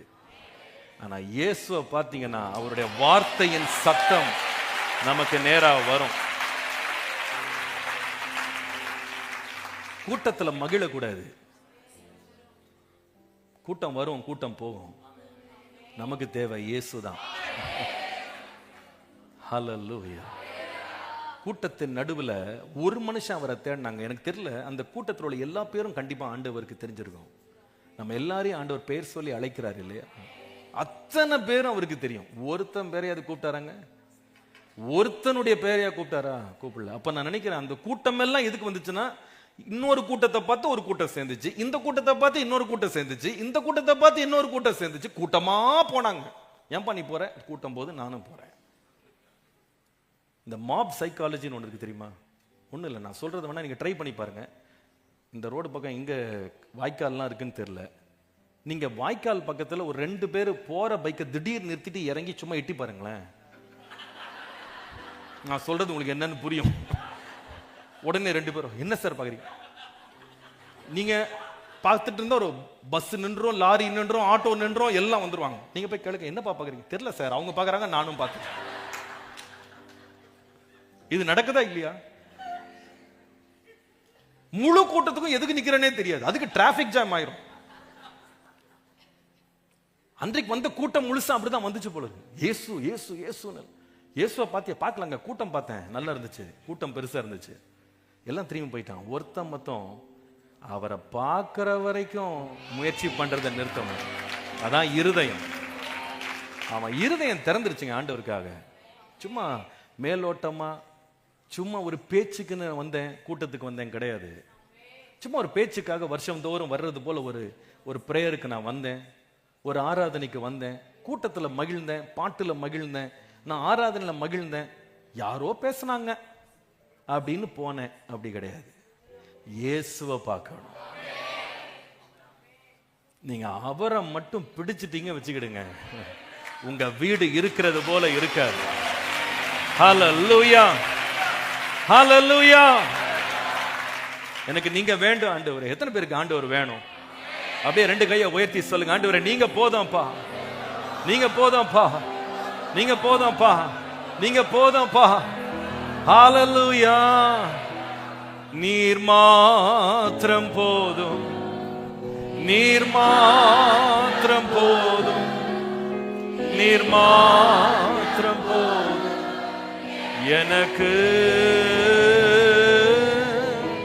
நீர் மாத்திரம் போதும், நீர் மாத்திரம் போதும்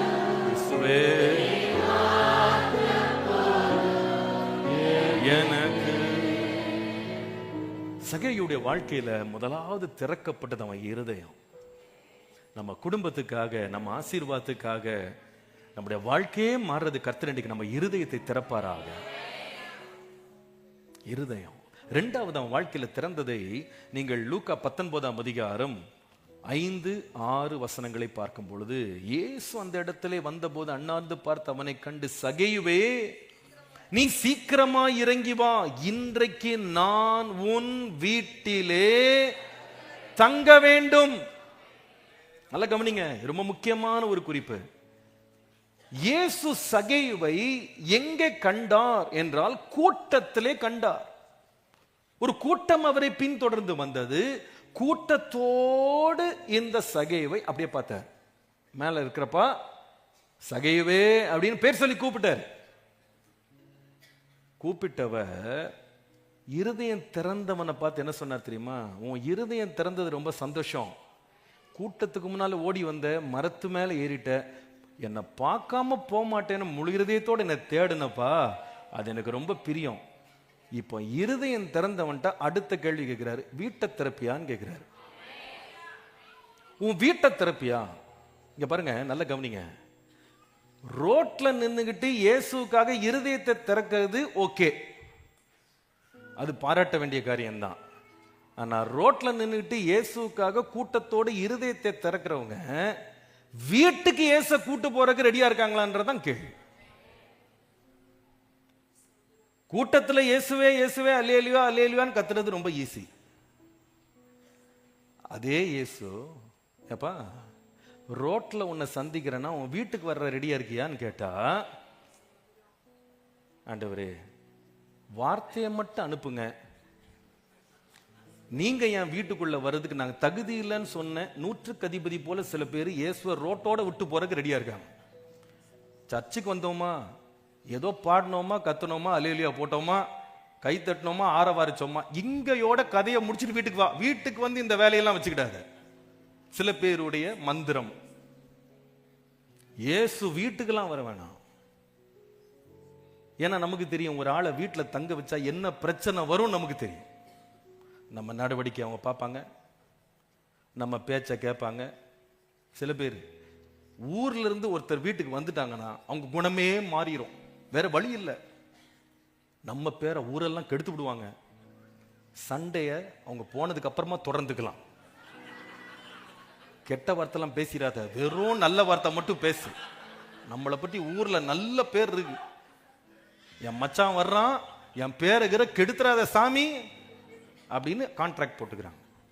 இது எங்க பிரச்சனை வருதுன்னா, ரயில்வே ஸ்டேஷன்ல மீட் பண்ணிக்கலாம், பஸ் ஸ்டாண்ட்ல எப்படி இருக்கீங்க, நல்லா இருக்கீங்களா, பிரைஸ் லார்ட் சிஸ்டர், இந்த சிரிப்பெல்லாம் நல்லா தான் இருக்கும். வீட்டுக்குள்ள போனதான் இந்த சிரிச்சிட்டு இருக்க சிஸ்டர் எப்படி இருப்பாங்கன்னு தெரியும். பிரதருடைய பிரைஸ் லார்ட்லாம் சர்ச்சில் ரொம்ப அருமையா இருக்கும், கும்பிடெல்லாம் சூப்பரா இருக்கும். வைஃப்ட கேளுங்க, என்ன இப்படிதான் எப்பவுமே, அது நீங்க வீட்டில் வந்து பாருங்க. இங்க நல்லா தான் கும்பிடு போடுவார், இங்க அவர் வந்து பரிசுத்தமான் தான். இங்க வந்து சில பேர் எங்கிட்ட பாஸ்டர் ஆராதிச்சுட்டு இருக்கும் போதே இயேசு வந்துட்டார், ரொம்ப நல்லா இருக்கும். ஏன் ஏன் ஏன்னா இங்கதான் அவங்க பரிசுத்த பரவசத்துல இருப்பாங்க. வீட்டுக்கு போயிட்டா கதையே வேற, குழாய் பக்கத்துல கதையே வேற. அங்க நீங்க பாஸ்டர் வந்துடக்கூடாது, அங்க யாரும் வந்துடக்கூடாது. ஆனா இயேசு சொல்றாரு, என்னப்பா இருதயத்தை திறந்து என்னை இவ்வளவு தூரம் தேடின, உன் வீட்டுக்கு வந்து விசிட்டிங் இல்ல, தங்க விரும்புறேன், ரெடியா? கர்த்தரை ஒருத்தன் தேட வந்தா அவர் உடனே அடுத்து என்ன பண்ணுவார் தெரியுமா? வாசல்ல தட்டுவார், வரட்டுமா உள்ள, நான் வருவேன், நான் வந்து போஜனம் பண்ணுவேன், உன்னோடு நான் தங்கி இருப்பேன். இயேசுவோடு இருக்கிற உறவு கூட்டத்தோடு இருக்கிற உறவோடு நின்று போகாது, மறந்துடாதீங்க. கூட்டத்துல சுத்தி வர்ற சாமி இல்ல நம்ம இயேசு.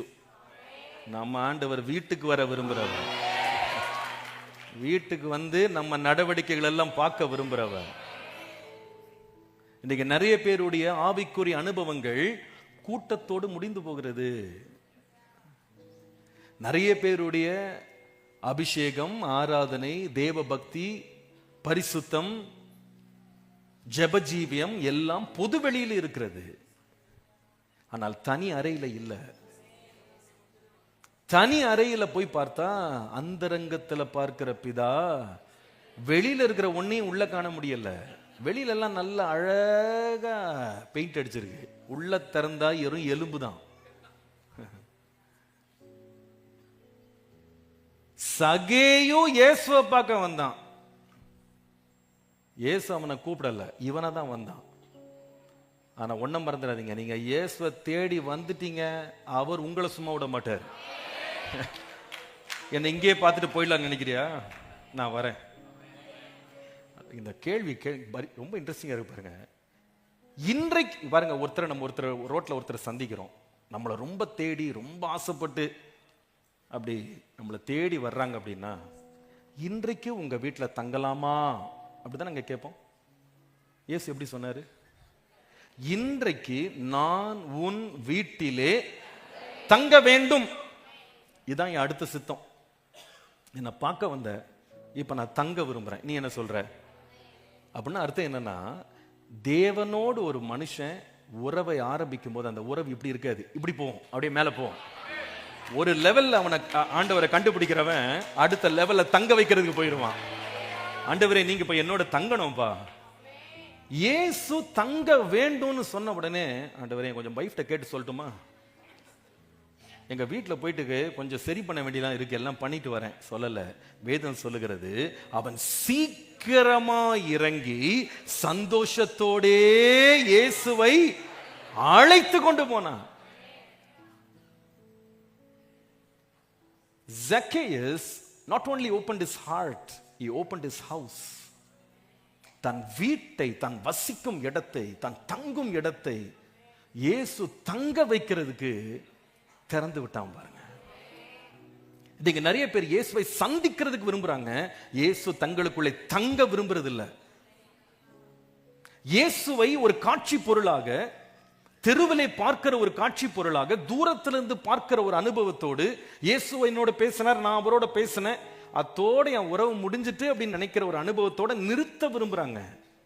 ஆனா தேவன் ஒருபடி மேல போக விரும்புறார். உன்னோட தங்க விரும்புறேன், நான் உன் கூட இருக்க விரும்புறேன், என் வாசஸ்தலத்தை உன் நடுவில் நான் ஸ்தாபிக்க விரும்புறேன். வந்து வந்து போகிறவராய் அல்ல, உன்னோடு தங்கி இருக்கிற தேவன் ஒருவர். ஹல்லேலூயா. 101ஆம் சங்கீதம் ரொம்ப அருமையான சங்கீதம்.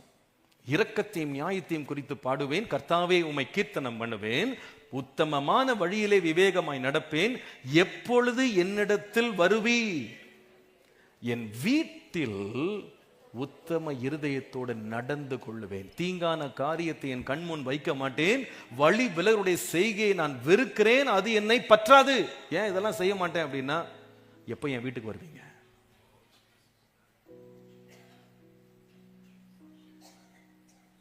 ஹல்லேலூயா. சர்ச்சில் பாடுறது ஓகேங்க, நான் என் வீட்டுக்கு எப்போ வருவீங்க ஆண்டவரே? அங்க இரக்கத்தை நியாயத்தை குறித்து பாடுவேன். என் வீட்டுல கர்த்தாவே உம்மை கீர்த்தனம் பண்ணுவேன். வர்றீங்களா? என் வீட்டுக்கு கூட வரீங்களா? வரீங்களா ஆண்டவரே? அங்கேயும் உம்மை ஆராதிப்பேன். சர்ச்சில் மாத்திரம் இல்ல, கூட்டத்துல மாத்திரம் இல்ல, ஆன்லைன்ல மாத்திரம் இல்ல, என் வீட்டுல நான் கர்த்தரை ஆராதிப்பேன். ஆண்டவரே என் வீட்டுக்கு வாங்க, என் வீட்டுக்கு வாங்க, என் வீட்டுக்கு வாங்க. எப்போ வருவீங்க? எப்போ வருவீங்க? தாவீது கேட்கிறாரு. அவர் சொல்றாரு, உத்தம இருதயத்தோடு நடந்துக்க வேண்டவரே. அதாவது எல்லாரும் பார்க்குற இடத்துல நீங்களும் என்ன பார்த்த மாதிரி நீங்க வீட்டில் பார்ப்பீங்கன்னு நான் நம்பல. என் இருதயத்தை ஆராய்ந்து பார்ப்பீங்க. என் வீட்டுக்குள்ள உத்தம இருதயத்தோடு நடந்துக்கிடுவேன். என் பரிசுத்தம் வெறும் வேஷம் அல்ல, அது என் வாழ்வு, அதனுடைய உண்மை, அது என்னுடைய நிஜம். கூட்டம் சொல்லலாம், அப்பா என்ன ஆர்வமா இவர் இயேசுவை தேடுறாரு, எப்படி ஆராதிக்கிறாரு, ஐயோ இவர் இயேசுவை பார்க்கறதுக்கு எப்படி மரம் மேல ஏறிட்டாரு, எப்படியெல்லாம் ஆண்டவர் பின்னாடி இருக்கிறார், உலகம் பார்க்கலாம். ஆனா தாவீது சொல்கிறான், என் வீட்டுக்குள்ள வாங்க, அங்க இருதயத்தை நீங்க பாருங்க, உத்தம இருதயத்தோடு நடந்து கொள்ள. அடுத்து சொல்றாரு, தீங்கான காரியத்தை என் கண் முன்னால. ஏன் நீங்க உள்ள வர்றீங்க? நீங்க உள்ள வர்றீங்க. என் வீட்டை உமக்கா திறக்க விரும்புற ஆண்டவரே, என் வீட்டை உமக்கா திறக்க. இன்னைக்கு எத்தனை பேருடைய வீடுகள் தேவனுடைய வாசஸ்தலமா மாறி இருக்கு?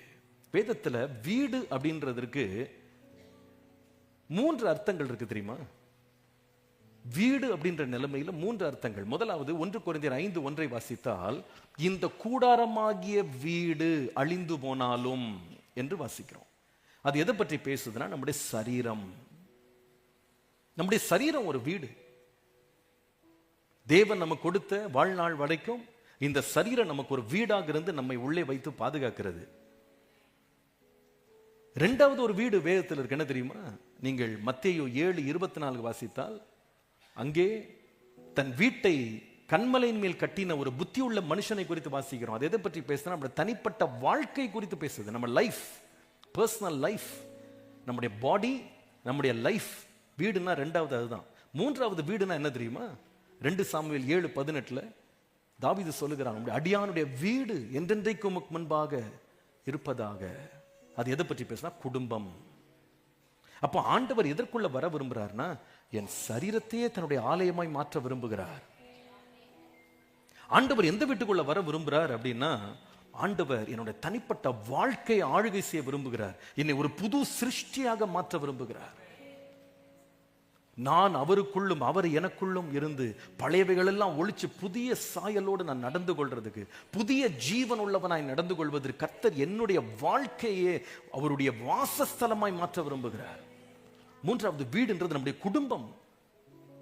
என் குடும்ப வாழ்க்கைக்குள்ள பாருங்க ஆண்டவரே, உன் தேவனாகிய கர்த்தர் உனக்கும் உன் இளவயதின் மனைவிக்கும் நடுவிலே சாட்சியாயிருப்பார். குடும்பத்திற்குள்ள வந்து நம்மளை கண்காணிக்கிற தேவன் நம்முடைய தேவன். இன்றைக்கு ஆலயத்திலேயும் கூட்டத்திலேயும் பொது இடங்களிலேயும் இயேசுவை தேடி ஆராதித்து பின்பற்றுகிற நாம் நம்முடைய சரீரத்தை ஜீவ பலியாக தேவனுக்கு ஒப்பு கொடுத்து அவர் தன்னுடைய வாசஸ்தலமாக நம்மை மாற்ற சரீரத்தின் அவயவங்களை நாம கிறிஸ்துவுக்கு என்று கொடுக்க ஆயத்தமா இருக்கிறோமா? இன்றைக்கு அவருடைய வீடாக நம்முடைய வாழ்க்கை மாறுவதற்கு நாம் ஆயத்தமா இருக்கிறோமா? நம்முடைய குடும்பத்திற்குள்ளே தேவன் வாசம் பண்ண இன்றைக்கு என் வீட்டுக்கு வாங்க ஆண்டவரேன்னு சொல்றதுக்கு நாம் ஆயத்தமா இருக்கிறோமா? இன்னைக்கு எத்தனை குடும்பங்கள்ல தேவன் வாசம் பண்ணுவார்? எத்தனை குடும்பத்தின் நிலைகளை பார்த்து கர்த்தர் வருத்தப்படுவார் அல்லது சந்தோஷப்படுவார்? இன்னைக்கு சில வேளை ரொம்ப வேதனை நான் சொல்றேன். சில வீடுகள்ல கூட பிறந்த சகோதரன் கூட ஒரு நாளுக்கு மேல தங்க விரும்புறது இல்ல. என்னங்க இது, எப்ப பார்த்தாலும் சண்டை போட்டுக்கிட்டே இருக்காங்க, எனக்கே கஷ்டமா இருக்குங்க. பிள்ளைங்க தங்க சொந்த வீட்டுல தங்குறதுக்கு விரும்புறது இல்லை. இன்றைக்கு பெற்றோர் வந்தால் ஒரு நாள் கூட நடக்கிற சம்பவங்களை பார்த்துட்டு ராத்திரியே கிளம்பி போயிடலான் இருக்கேன். இதுதான் இன்றைக்கு சில வீடுகளுடைய நிலைமை. இவற்றின் நடுவில் இயேசு தங்கி இருக்கிறாரா? இயேசு தங்கி இருக்கிறாரா? என் வீட்டுக்குள்ள இயேசு வர்றாரா? அவருடைய பிரசன்னத்தை என் வீட்டுக்குள்ள நான் அனுபவிக்க முடியுதா? வீட்டுக்குள்ள விரோதம், பகை, கோபம், வைராக்கியம், மன்னிக்காத சுபாவங்கள். ஆனா நம்ம சர்ச்சுக்கு வந்துடுறோம், ஆராதனைக்கு வந்துடுறோம், வெளிய மக்களுக்கு முன்பாக கணவன் மனைவியா நல்ல தோற்றம் அளிக்கிறோம். நம்முடைய வஸ்திரங்கள் ஒரு நல்ல வேஷமா நமக்கு இருக்கு. நம்முடைய ஸ்தோத்திரங்கள் சில வேஷமா மாறிடுது. இங்கே தேவனை அன்பு கூறுவது போல நம்ம பாட்டு பாடுறோம். ஆனா கற்பனை, பிரதான கற்பனை ரெண்டு ஒண்ணு சேர்ந்து வருது. முதலாவது கற்பனை, உன் தேவனாகிய கர்த்தரிடத்தில் அன்பு கூறு. அதற்கு இணையான இரண்டாம் கற்பனை, நீ உன்னில் அன்பு கூறுவது போல. இன்னைக்கு நிறைய பேர் ஆண்டவர் ஆராதிக்கிறதுல பிரச்சனை இல்லை, குடும்பத்தோட தான் பிரச்சனை. கணவன் மனைவிக்கு பேசி எத்தனை வருஷம் ஆச்சு தெரியுமாங்க? அபிஷேகம் பெற்ற விசுவாசிகள் எத்தனை பேர் ஒருத்தரோட ஒருத்தர் பேசுறது கிடையாது தெரியுமா? நீங்க நிறைய பேர் சர்ச்சில் வந்து ஜெபிக்கிறது என்னது, ஆண்டவரே என் மனைவியின் மண்டையை உடைங்க, அவளை எப்படியாவது நீங்க மாற்றுங்க. அவ கீழ்ப்படியா மாட்டேங்கிறா. இப்படிதான் ஒருத்தருக்கு ஒருத்தர். பிரசங்கம் முடிச்ச உடனே என்ன, எப்படி இருந்துச்சு பிரசங்கம்? யாருக்கு? தனக்கு இல்ல, யாருக்கு? மனைவிக்கு. மனைவி சொல்றாங்க கணவனுக்குன்னு. சில பேர் இங்க இருக்கிற வரைக்கும் தான் சமாதானம், வீட்டுக்கு போற வழியிலே சிலருக்கு சண்டை ஆரம்பிச்சிடும். ஒரு முறை எங்க அப்பாட்ட ஒருத்தர் சண்டை போட்டாரு. எப்படி எங்க அப்பாட்ட இல்ல, எங்க அவருடைய மனைவி கிட்ட. சர்ச்சு முடிஞ்ச உடனே சண்டை. நீ எல்லாத்தையும் நேத்தைக்கு போய் பாஸ்டர்ட்ட சொல்லிட்டு வந்துட்டியா? கரெக்டா பேசுறாரு அவரு, நீ சொல்லி கொடுத்தா அவர் பேசுறாரு. போற வழியிலே சண்டை.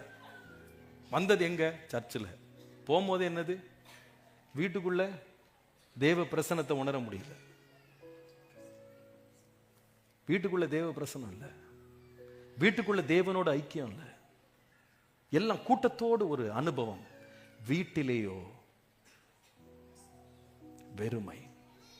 ஆனால் அன்றைக்கு சகேயு கூட்டத்தோடு இயேசுவை போய் தெருவில் போய் இயேசுவை பார்த்தான். ஆனா இயேசு அவன் வாஞ்சையை பார்த்தாரு. அவன்கிட்ட சொல்ல வந்தாரு, சகேயு இங்க பாரு, நீ என்ன மரத்து மேல இருந்து தூரத்துல இருந்து பார்த்துட்டு என்னை விட்டு போயிட்டு உறவித்தோட முடிஞ்சு போச்சுன்னு நினைக்காத. உன் வீட்டுக்குள்ள நான் வர விரும்புறேன், உன் வீட்டுக்குள்ள வர விரும்புறேன். I want to get personal. உன் குடும்பத்துக்குள்ள வர விரும்புறேன், உன் அறைகளுக்குள்ள வர விரும்புறேன், உன்னோட தங்கி இருக்க விரும்புறேன், உன்னை கண்காணிக்க விரும்புகிறேன், உன்னோடு வாசம் பண்ண விரும்புகிறேன். ஓ ஹல்லேலூயா. சகேயுக்கு நல்லா தெரியும் வீடு எந்த அலங்கோலமா இருக்குன்னு தெரியும். வீட்டுக்குள்ள என்னென்னலாம் கிடக்குன்னு அவனுக்கு தெரியும். ஆனால் அந்த இயேசுக்காக இருதயம் திறக்கப்பட்ட மனுஷன், ஆண்டவரே இருதயத்தையும் திறக்கிறேன், வீட்டை கூட திறக்கிறேன் ஆண்டவரே, நீங்க வாங்கப்பா, நீங்க வாங்க, எவ்வளவு பிரச்சனை இருந்தாலும் பரவாயில்ல, நீங்க வாங்க, நீங்க வந்தா உம்மோட ரட்சிப்பும் சேர்ந்து வந்துடும். நீங்க வீட்டுக்கு வாங்க. இன்னைக்கு நிறைய பேர் பயப்படுறாங்க, ஆண்டவர்லாம் வீட்டுக்குள்ள வந்தா பெரிய பிரச்சனை ஆயிரும், இது ஏதாவது கேட்டுருவாரு, ஏதாவது பண்ணிடுவாரு, மாற்றிடுவாரு. இல்லைங்க, அவரை உள்ள விட்டு பாருங்க. அவர் கெடுக்கிறவர் அல்ல, அவர் இழந்ததை தேடவும் ரட்சிக்கவும் வருகிறார். ஹல்லேலூயா. உங்க வீடே மறுரூபமாயிடும். அவர் மட்டும் உள்ள வந்தா சூழ்நிலைகளை எல்லாவற்றையும் அவர் மாற்ற வல்லவர். ஹல்லேலூயா. அவர் வருவாரானா எல்லாம் மாறிடும், எல்லாமே மாறிடுங்க. வீடு மாறுங்க, குடும்பம் மாறும். இன்றைக்கு என் வீட்டுக்குள்ள வந்துருங்க ஆண்டவரேன்னு சொல்லுங்க. எத்தனை பேர் இன்னைக்கு வீட்டை திறக்க ரெடி ஆயிட்டீங்க? நீங்க ஒவ்வொரு அறையும் திறக்கிற ஆண்டவரே, எல்லா மறைவிடங்களை திறக்கிற ஆண்டவரே, எந்த தீங்கான காரியமா இருந்தாலும் அதை அகற்றுங்க ஆண்டவரே. ஓரா பாந்தாலாரா ஷாந்தாலாரியா. உத்தமம் இல்லாத இருதயங்களோடு நான் வீட்டுல வாசம் பண்றேன், இன்றைக்கு அதுக்கு முடிவு வரட்டும். வேஷமான ஒரு வாழ்க்கை வாழ்ந்துட்டு இருக்கிறேன், உண்மையற்ற வாழ்க்கை வாழ்ந்துட்டு இருக்கிறேன், பொய்யான மாயான ஒரு வாழ்க்கை வாழ்ந்துட்டு இருக்கேன், இன்றைக்கு அதை உடைச்சு போட்டுருங்க ஆண்டவரே. எல்லாத்தையும் நீங்க விளக்குங்க. என் வீட்டுக்குள்ள வாங்க, தாராளமா வாங்க. இது நீங்க வாசம் பண்ற ஒரு இடமா இருக்கட்டும்ப்பா. நீங்க வாங்க, நீங்க வாங்க ஆண்டவரே, நீங்க வாங்க ஆண்டவரே. சந்தோஷமாய் அவரை உள்ளே கூப்பிட்டான். முதலாவது இருதயத்தை திறந்தான். எல்லாரும் சொல்லுங்க, எதை திறந்தான்? Very good. ரெண்டாவது எதை திறந்தான்? வீட்டை திறந்தான். அடுத்தது அவன் திறந்த ஒரு காரியத்தை பாருங்க. கடைசியாக லூக்கா 19:8, சகேயு நின்று கர்த்தரை நோக்கி, ஆண்டவரே என் ஆஸ்திகளில் பாதியை ஏழைகளுக்கு கொடுக்கிறேன், நான் ஒருவனிடத்தில் எதையாகிலும் அநியாயமாய் வாங்கினதுண்டானால் நாலத்தனையாய் திரும்ப கொடுக்கிறேன். First he opened his heart, அவனுடைய இருதயத்தை திறந்தான். இரண்டாவது he opened his house, தன்னுடைய வீட்டை திறந்தான். மூன்றாவது கையை திறந்தான். he opened his hand, கையை திறந்தான். இந்த கை எப்படிப்பட்ட கை தெரியுமாங்க? அங்க சொல்லப்படுது பார்த்தா எல்லாம் அநியாயமா வாங்குற கை இது. சொல்ல போனா திருட்டு கை இது.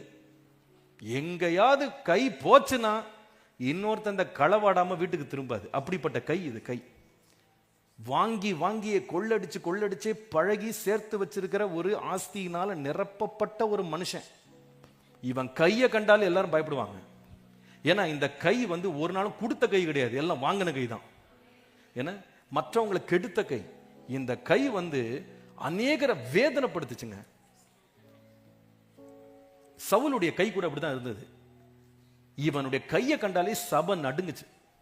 ஏன்னா ஸ்திரீகளை பிடிப்பான், புருஷரை பிடிப்பான், பிள்ளைகளை பிடிப்பான், கொண்டு போய் சிறையில் அடைப்பான், அவங்கள உதைப்பான், அவங்கள எல்லாரும் தேவதூஷணம் சொல்லும்படி கட்டாயப்படுத்த அடிச்சிருப்பான். அடிச்சு உதைச்சு வாரால அடிச்சு. இந்த கையே பொல்லாத கைங்க அது. அப்படிப்பட்ட ஒரு கையில இத்தனை வருஷம் வாழ்ந்துட்டான் அந்த மனுஷன். இந்த கை வேதனைப்படுத்தி பிடுங்கி சாப்பிட்ட ஒரு கை, நன்மை செஞ்ச கை கிடையாது. ஆனா இருதயத்தை தொட்ட ஆண்டவர் வீடு வரைக்கும் வந்தார் பாருங்க. வீட்டுக்கு வாங்க ஆண்டவரேன்னு அவன் கூப்பிட்ட உடனே வீட்டு வாசல்ல கர்த்தர் உள்ள போறதுக்கு முன்னாடி கை தன்னால மாறிடுச்சு. அதாவது இத்தனை வருஷமா வாங்கி பழகின கை கொடுக்க மாட்டேன்னு சொன்னவனை கூட கட்டாயப்படுத்தி வாங்கின ஒரு கையுங்க. இயேசுவை சந்திச்ச உடனே கை மாறிடுச்சுங்க. கை மாறிடுச்சு. ஏன்னா இயேசு எப்படிப்பட்டவர் உங்களுக்கு தெரியும்ல. அவர் எப்படிப்பட்டவர்னா கேட்கிற யாவருக்கும் தாராளமாய் கொடுக்கிறார். 5000 பேர் பசியா இருக்கிறாங்கன்னா சீஷருடைய கையெல்லாம் முடங்கிச்சு. ஆண்டவரே இவனெல்லாம் அனுப்பி விடுங்க, இவனுக்கு எங்க நம்ம பிரெட் வாங்கி கொடுக்குறது, எல்லாரும் அனுப்பிவிடுங்க, எல்லாம் அனுப்பிவிடுங்க, எல்லாம் அனுப்பிவிடுங்க. எல்லாரும் துரத்துறதுல தான் இந்த கை இருந்தது. ஆண்டு சொல்ல எல்லாம் உட்கார வச்சு சாப்பாடு போடு, கொடு, எல்லாருக்கும் தாராளமாய் கொடு, உனக்கு இருக்கிறது எடுத்து கொடு. அதுதான் கர்த்தருடைய கை. அந்த ஆண்டவர் பக்கத்துல கொஞ்ச நேரம் நின்னாலே கையே மாறிடுங்க, புத்தியே மாறிடும். இது வரைக்கும் வாங்குறது தான் பாக்கியம் நினைச்ச கை இப்ப சொல்லுது கொடுக்கறதே பாக்கியம். இன்னைக்கு நிறைய பேர் நினைக்கிறாங்க, கர்த்தருக்கு இதை கொடுத்தார், அதை கொடுத்தார், அதை பெற்றுக்கொண்டேன், இதை பெற்றுக்கொண்டேன், ரொம்ப ஆசீர்வதிக்கப்பட்டவன். இது செகண்ட் கிளாஸ் பிளஸிங். அது ஆமாங்க, இது செகண்ட் கிளாஸ். என்ன பாஸ் எப்படி பாக்குறீங்க? உண்மை அது. வேதம் சொல்லுது ஃபர்ஸ்ட் குவாலிட்டி பிளஸிங் என்ன தெரியுமா? வாங்குறது இல்ல, கொடுப்பதே பாக்கியம். அதான் ஃபர்ஸ்ட் குவாலிட்டி பிளஸிங். இந்த சகேயு இயேசுவை சந்தித்த பிறகு எப்படி புத்தி மாறி போச்சு பாருங்க. ஆண்டவர் ஏதாவது கேட்டாரா? ஏப்பா என்னப்பா ஏதாவது வச்சிருக்கியா, கொடுக்கலான்னு யோசிக்கிறியா? ஒண்ணுமே இல்லைங்க. அவர் பிரசன்னம் அப்படி பக்கத்துல வந்த உடனே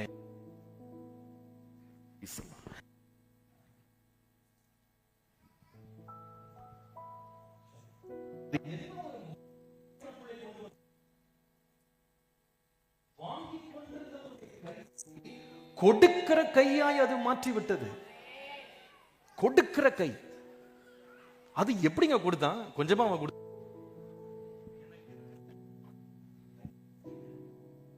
எனக்கு இருக்கிறத எனக்கு இருக்கிறதுல என் ஆஸ்தியில பாதியை என்ன பண்ணுவாராம்? ஏழைகளுக்கு கொடுப்பாராம். அநியாயமா சம்பாதித்ததை 4 மடங்கு திருப்பி தருவேன். இதுல ஒரு முக்கியமான கருத்தை நீங்க புரிந்து கொள்ளணும். ஒரு மனிதன் இயேசுவுடைய பிரசன்னத்தோடு அவன் தொடர்பு கொண்டுட்டான் அப்படின்னா அவனுடைய வாழ்க்கை எப்படி மறுரூபம் ஆகுதுன்னு நான் உங்களுக்கு காண்பிக்கிறேன். அதாவது நல்லா கவனிங்க. இயேசுவோடு ஒரு மனுஷன் தொடர்பு கொண்டு அவருக்கு தான் இருதயத்தை திறந்துட்டான் அப்படின்னா கர்த்தர் அவன் கையை எப்படி திறப்பார் தெரியுமாங்க? எப்படி அவனுடைய கையை திறப்பார் தெரியுமா? அதாவது ஒரு மனுஷன் தீமை செய்யறதுக்கு எந்த அளவு அவன் எத்தனித்திருப்பானோ இயேசுவை சந்திச்சுட்டா 4 மடங்கு நன்மை செய்கிறவனா மாறிடுவான். 4 times. அதாவது அவனுடைய முந்தின நிலைமைக்கும் பிந்தின நிலைமைக்கும் கொஞ்சம் கூட சம்பந்தமே இல்லாத அளவுக்கு ஆண்டவர் திருப்பிடுவார். அதாவது நான் வாங்கினதை திருப்பி கொடுக்குறேன்னு சொல்லியிருந்தா பெரிய அதிசயம் கிடையாது. ஆனா இயேசுவை சந்திச்ச மனுஷன் 4 மடங்கு திருப்பி தர. அப்படின்னா அர்த்தம் என்னன்னா, ஏங்க நான் முன்னால கோவப்படுவேன், இயேசுவை சந்திச்சிடனா அன்புல உருகுறேங்க. 4 மடங்கு என் சுபாவம் மாறி போச்சு. எனக்கு பழசுக்கும் புதுசுக்கும் சம்பந்தமே இல்லை. அப்படி கர்த்தரை நான் மாத்திட்டாரு. என்ன அடையாளமே தெரியலங்க. இவராங்க இந்த கோவப்படுறவரா, அடிக்கிறவரா, இந்த கொள்ளை அடிக்கிறவரா, இந்த அநியாயம் செய்யறவரா கண்டுபிடிக்க முடியாதுங்க. 4 மடங்கு மாறிட்டாங்க அவன். 4 times. அப்படின்னா அர்த்தம் என்னன்னா, ஆண்டவருக்கு தெரியும் இவன் மாத்திரம் என்ன சந்திச்சுட்டான்னா இவனை 4 மடங்கு பெட்டராக்க என்னால முடியும். 4 times. 4 மடங்கு நம்மை பெட்டர் ஆக்கிறதுக்கு ஆண்டவர் உண்மை உள்ளவர். இன்னைக்கு ஆண்டவர் திறக்க போறாரு. சில பேர் இன்னைக்கு திறக்க போறாரு. எத்தனை பேர் ஆயத்தம் ஆயிட்டீங்க? இன்னைக்கு என் இருதயத்தை ஃபுல்லா திறந்துருங்க ஆண்டவரே. கூட்டத்தை பார்க்க இருதயம் எல்லாம் வேணாம் எனக்கு. உண்மை பார்க்கிற வரைக்கும் நான் போக மாட்டேன்.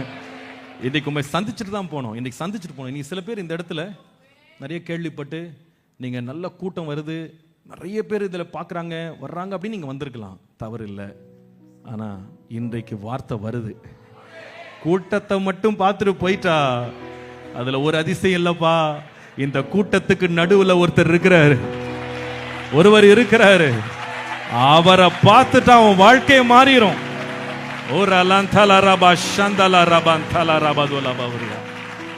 உன்னை முழுவதுமாய் மாற்றுவார்.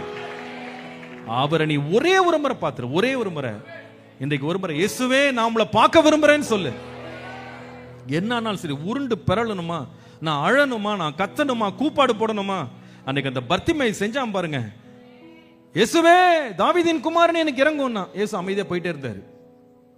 நீ பிச்சை எடுக்கிற, என்ன கூப்பிடுறியா தெரியலையாப்பா, வர்றவங்க எல்லாரையும் பார்த்து அப்பா அம்மான்னு கேட்டுக்கிட்டு இருந்த, அதை போல என்னையும் கூப்பிடுறியா அப்படின்ட்டு அமைதியா போனார். ஆனா இந்த சத்தம் பார்த்தோன்னு எல்லாரும் அமைதியா. இவன் என்ன பண்ண தெரியுமா? இன்னும் அதிகமாய் சத்தம் விட்டான். இன்னும் அதிகம். அப்ப இயேசுக்கு தெரிஞ்சது இவன் உண்மையா நம்மளை விட மாட்டான், உண்மையா நம்மளதான் இவன் தேடுறான். அவ்வளவுதான், நின்னுட்டாரு அவரு. உனக்கு என்னப்பா செய்யணும்? உனக்கு என்ன செய்யணும்? பார்வை அடையணும். இந்தா பார்வை அடைந்து விழு போ. இன்றைக்கு அந்த இயேசுவை சந்திக்க இருதயம் திறந்து விடுங்க ஆண்டவரே. எனக்கு திறந்து விடுங்க, எனக்கு இருதயத்தை திறந்து விடுங்க. இன்னைக்கு நான் ரெடியா இருக்கேன், உண்மை சந்திக்க விரும்புறேன். இன்றைக்கு ஆண்டவர் ஒரு கூட்டத்தை எதிர்பார்க்கிறார். இருதயம் திறக்கப்பட்டவர்கள் மாத்திரமல்ல, என் வீட்டை திறக்கிற ஆண்டவர். நீங்க உள்ள வாங்க, நீங்க உள்ள வாங்க. எனக்கு எங்க குடும்பத்துல என்னென்ன பிரச்சனை இருக்குன்னு பாஸ்டருக்கு தெரியாம இருக்கலாம், ஆண்டவரே எங்க சொந்தங்களுக்கு தெரியாம இருக்கலாம். ஆனா நீங்க பார்க்க வாங்க ஆண்டவரே. ஃபர்ஸ்ட் ஸ்டாண்டா நீங்க உள்ள வாங்க, எல்லாத்தையும் ஆராய்ஞ்சு பாருங்க. என் இருதயம் எப்படி இருக்கு, என் நடவடிக்கை எப்படி இருக்கு, என் கொடுக்கல் வாங்கல் எப்படி இருக்கு, என்னுடைய வாழ்க்கை எப்படி இருக்கு, என் பேச்சு எப்படி இருக்கு, என்னுடைய மனைவியை நடத்துறது எப்படி இருக்கு, என் கணவனை நடத்துறது எப்படி இருக்கு, என் பிள்ளைகளை நடத்துறது எப்படி இருக்கு, எல்லாத்தையும் நீங்க பார்க்க வாங்க ஆண்டவரே. என் வீட்டுக்குள்ள வாங்க. தீங்கான காரியங்களை வச்சுக்கிட்டு மறைச்சு வச்சுட்டு நான் வந்திருக்கேன். ஆனா என் வீட்டுக்குள்ள வாங்க, என்ன வச்சிருக்கேன் நீங்க பாருங்கப்பா. நீங்க பாருங்க, எல்லாத்தையும் விளக்குங்க. இன்னைக்கு சுத்திகரிங்க ஆண்டவரே, நீங்க முழுவதும் சுத்திகரிங்கப்பா. என் வீட்டுக்குள்ள நீங்க தங்கணும். வந்து போகிறவராய் அல்ல, வேடிக்கை பார்க்கிறவராய் அல்ல, தங்குகிறவராய் நீங்க வீட்டுக்குள்ள வரணும். இன்று முதல் இயேசு என்னோடு, இயேசு எங்களோடு, எங்கள் குடும்பத்தோடு. ஹல்லேலூயா. ரட்சிப்பின் கம்பீர சத்தம் என் வீட்டுல இன்னையிலிருந்து எழும்பணும். இன்றைக்கு என் வீடே மறுரூபமாகணும், மறுரூபமாகணும், மறுரூபமாகணும். என் வீட்டுக்குள்ள வாங்க ஆண்டவரே, வாங்க ஆண்டவரே, வாங்க ஆண்டவரே. ஆண்டவரே, ஆண்டவரே, என் கையை நீங்க சுத்தம் பண்ணிருங்க, கையை சுத்தம் பண்ணிருங்க. ஒரு சின்ன சம்பவம் சொல்லி முடிச்சிடுறேன், நேரம் ஆயிடுச்சு. என்னுடைய தகப்பனார் ரட்சிக்கப்படுறதுக்கு முன்னால சிகரெட் பைத்தியம், அப்படி ஒரு பைத்தியமாக இருந்தார். ஒரு நாளைக்கு 100 சிகரெட் கூட பிடிக்கிற அளவுக்கு ஒரு பயங்கரமான சிகரெட் பைத்தியம். ஆனா ஒரு கிறிஸ்தவனாக தான் பேர் பெற்றிருந்தார்.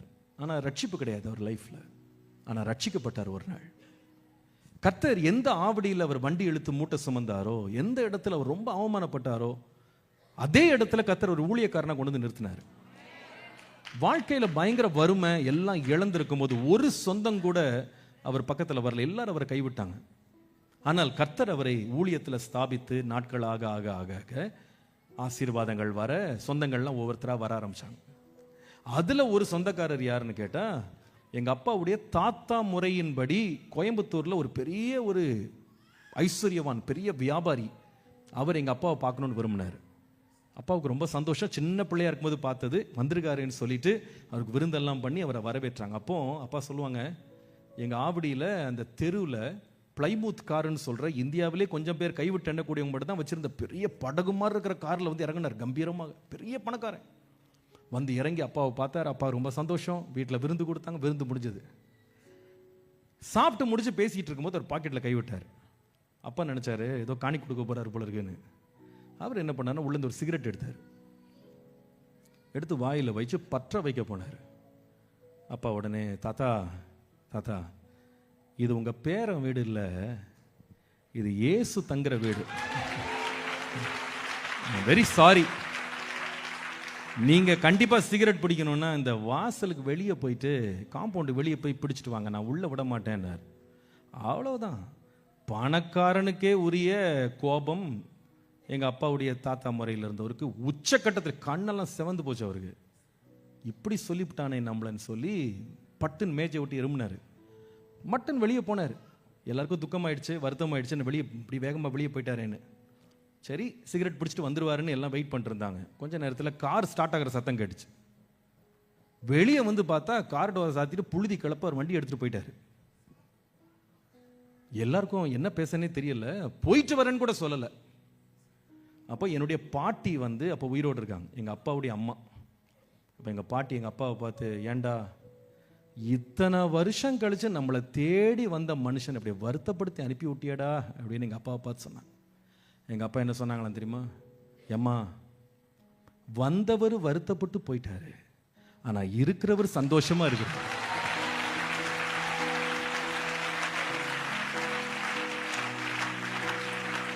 நம்ம வீடு வந்தவங்களுக்கும் போனவங்களுக்கும் இல்லைம்மா, இயேசு தங்கணும். அந்த வீட்டில் இயேசு தங்கணும். அவர் தங்குறதற்கு தடையாயிருக்கிற எந்த காரியமா இருந்தாலும் சரி, எந்த பழக்கமா இருந்தாலும் சரி, தூக்கி வெளியே போடு. அது எவ்வளவு நஷ்டமானாலும் பரவாயில்ல, தூக்கி வெளியே போடு. இன்றைக்கு சில பேருடைய வாழ்க்கையில ஆண்டவர் சில மூட்டைகளை வெளியே துரத்த விரும்புகிறார். சில பழக்கங்களை தூக்கி போட சொல்லுகிறார். இயேசு உன்னோடு தங்க விரும்புகிறார். இனி அதற்கு இடமில்லை, அந்த பழக்கத்திற்கு இடமில்லை, அந்த மறைவிடத்திற்கு இடமில்லை, அந்த பாவத்திற்கு இடமில்லை, அந்த அநியாயத்திற்கு இடமில்லை, அந்த அக்கிரமத்திற்கு இடமில்லை. இன்றையோடு அதற்கு முடிவு கட்டுங்க. ஒரே ஒரு நோக்கம், என் வீட்டுக்கு ரட்சிப்பு வரணும். அவரே ரட்சிப்பு மீட்புமானா ரட்சிப்பை தருகிற ரட்சகரே வரணும். அவர் வராம ஒன்று நடக்காது. எல்லாரும் எழும்பி நிற்போம். இன்றைக்கு ஆண்டவரே என் வீட்டுக்கு நீங்க வரணும். உங்களுடைய ரட்சிப்பை என் வாழ்க்கையில நான் இன்னைக்கு அனுபவிக்கணும், ருசிக்கணும். ஓ ரபந்தாலா ரஷந்தாலா ரியலந்தாலா, நான் ரெடி ஆகிறேன் ஆண்டவரே. என் இருதயத்தை நான் இன்றைக்கு திறக்கிறேன். என் இருதயம் திறக்கப்படட்டும். இன்றைக்கு என் இருதயம் திறக்கப்படட்டும். இருதயம் திறக்கப்படட்டும். என் இருதயத்தை திறந்துருங்க ஆண்டவரே. ஓ உம்மை வாஞ்சிக்கிறேன், வாஞ்சிக்கிறேன், வாஞ்சிக்கிறேன், வாஞ்சிக்கிறேன், வாஞ்சிக்கிறேன். நீங்க வந்தா போதும்பா. என் வீட்டுக்குள்ள நீங்க வரணும். ரோட்ல நின்னுட்டு போயிடக்கூடாது. என் வீட்டுக்குள்ள நீங்க வரணும். என் வீட்டுக்குள்ள வரணும். என் குடும்பத்துக்குள்ள வரணும். எல்லாத்தையும் நீங்க வெட்ட வெளிச்சமா பார்க்கணும் ஆண்டவரே. ஆண்டவரே என் கையை திறக்கிறதுக்கு ரெடியா இருக்கேன் ஆண்டவரே. ஆண்டவரே சில காரியங்களை விட்டு கொடுக்க நான் ரெடியா இருக்கிறேன். சில காரியங்களை தூக்கி எறிய ரெடியா இருக்கிறேன் ஆண்டவரே. என் கரத்தை பிடிக்கிற ஒரு வலக்கரம் எனக்கு இருந்தா போதும். இதோ நான் உன் வலக்கரத்தை பிடித்து சொல்லுகிறேன், நீ பயப்படாதே, நான் உனக்கு துணை நிற்கிறேன். திகையாதே, நான் உன் தேவன். என் நீதியின் வலக்கரத்தினால் நான் உன்னை தாங்குவேன். என் கையில கர்த்தரை விட்டு பிரிக்கிற எந்த காரியம் இருந்தாலும் சரி, இன்றைக்கு அதை விலக்குகிறேன். கையிலவும் மொபைல் கர்த்தரை விட்டு பிரிக்குதா, இன்றைக்கு தூக்கி போடாத. கையில ஒரு கெட்ட பழக்கம் கர்த்தரை விட்டு உன்னை பிரிக்குதா, இனி என் கையில் அது வேண்டாம். நான் ரட்சகருடைய கையை பிடிக்க ரெடி ஆயிட்டேன். நான் அவருடைய கரம் என்ன தொடறதுக்கு ரெடி ஆயிடுச்சு. ஓ ஹல்லேலூயா. என் கையை சுத்தம் பண்றேன். என் கையை கொடுக்கிற கையா மாற்றுகிறேன். தீமை செய்த கை நன்மை செய்த கையாய் மாறட்டும். நல்ல விடுதலையோடு கரங்களை தட்டி ஆண்டவரை ஸ்தோத்திரம் பண்ணுங்க. ஹல்லேலூயா, ஹல்லேலூயா. இன்றைக்கு ஒரு விடுதலை உண்டாகட்டும். இன்றைக்கு ஒரு விடுதலை உண்டாகட்டும். இன்றைக்கு ஒரு மகிமை வெளிப்படட்டும். Thank you Jesus. Hallelujah, hallelujah, hallelujah. உகந்த காணிக்கையா ஒப்பு கொடுத்தேனையா. உகந்த காணிக்கையா ஒப்பு கொடுத்தேனையா. சுகந்த வாசனையா நுகர்ந்து ஆமென். சுகந்த ஆமென்.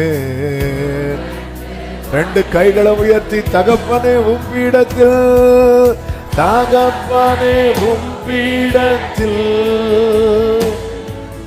தகன பலியானே.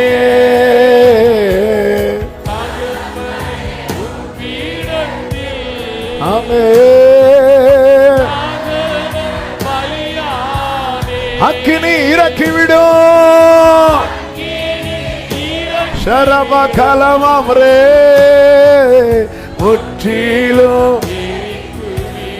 உண்மையா கேளுங்க, அக்கினி இறக்கிவிடும் ஆண்டவரே.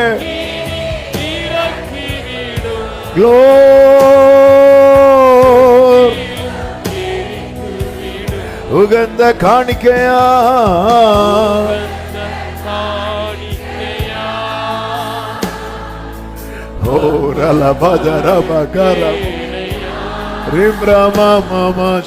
சுகந்த வாசனையா.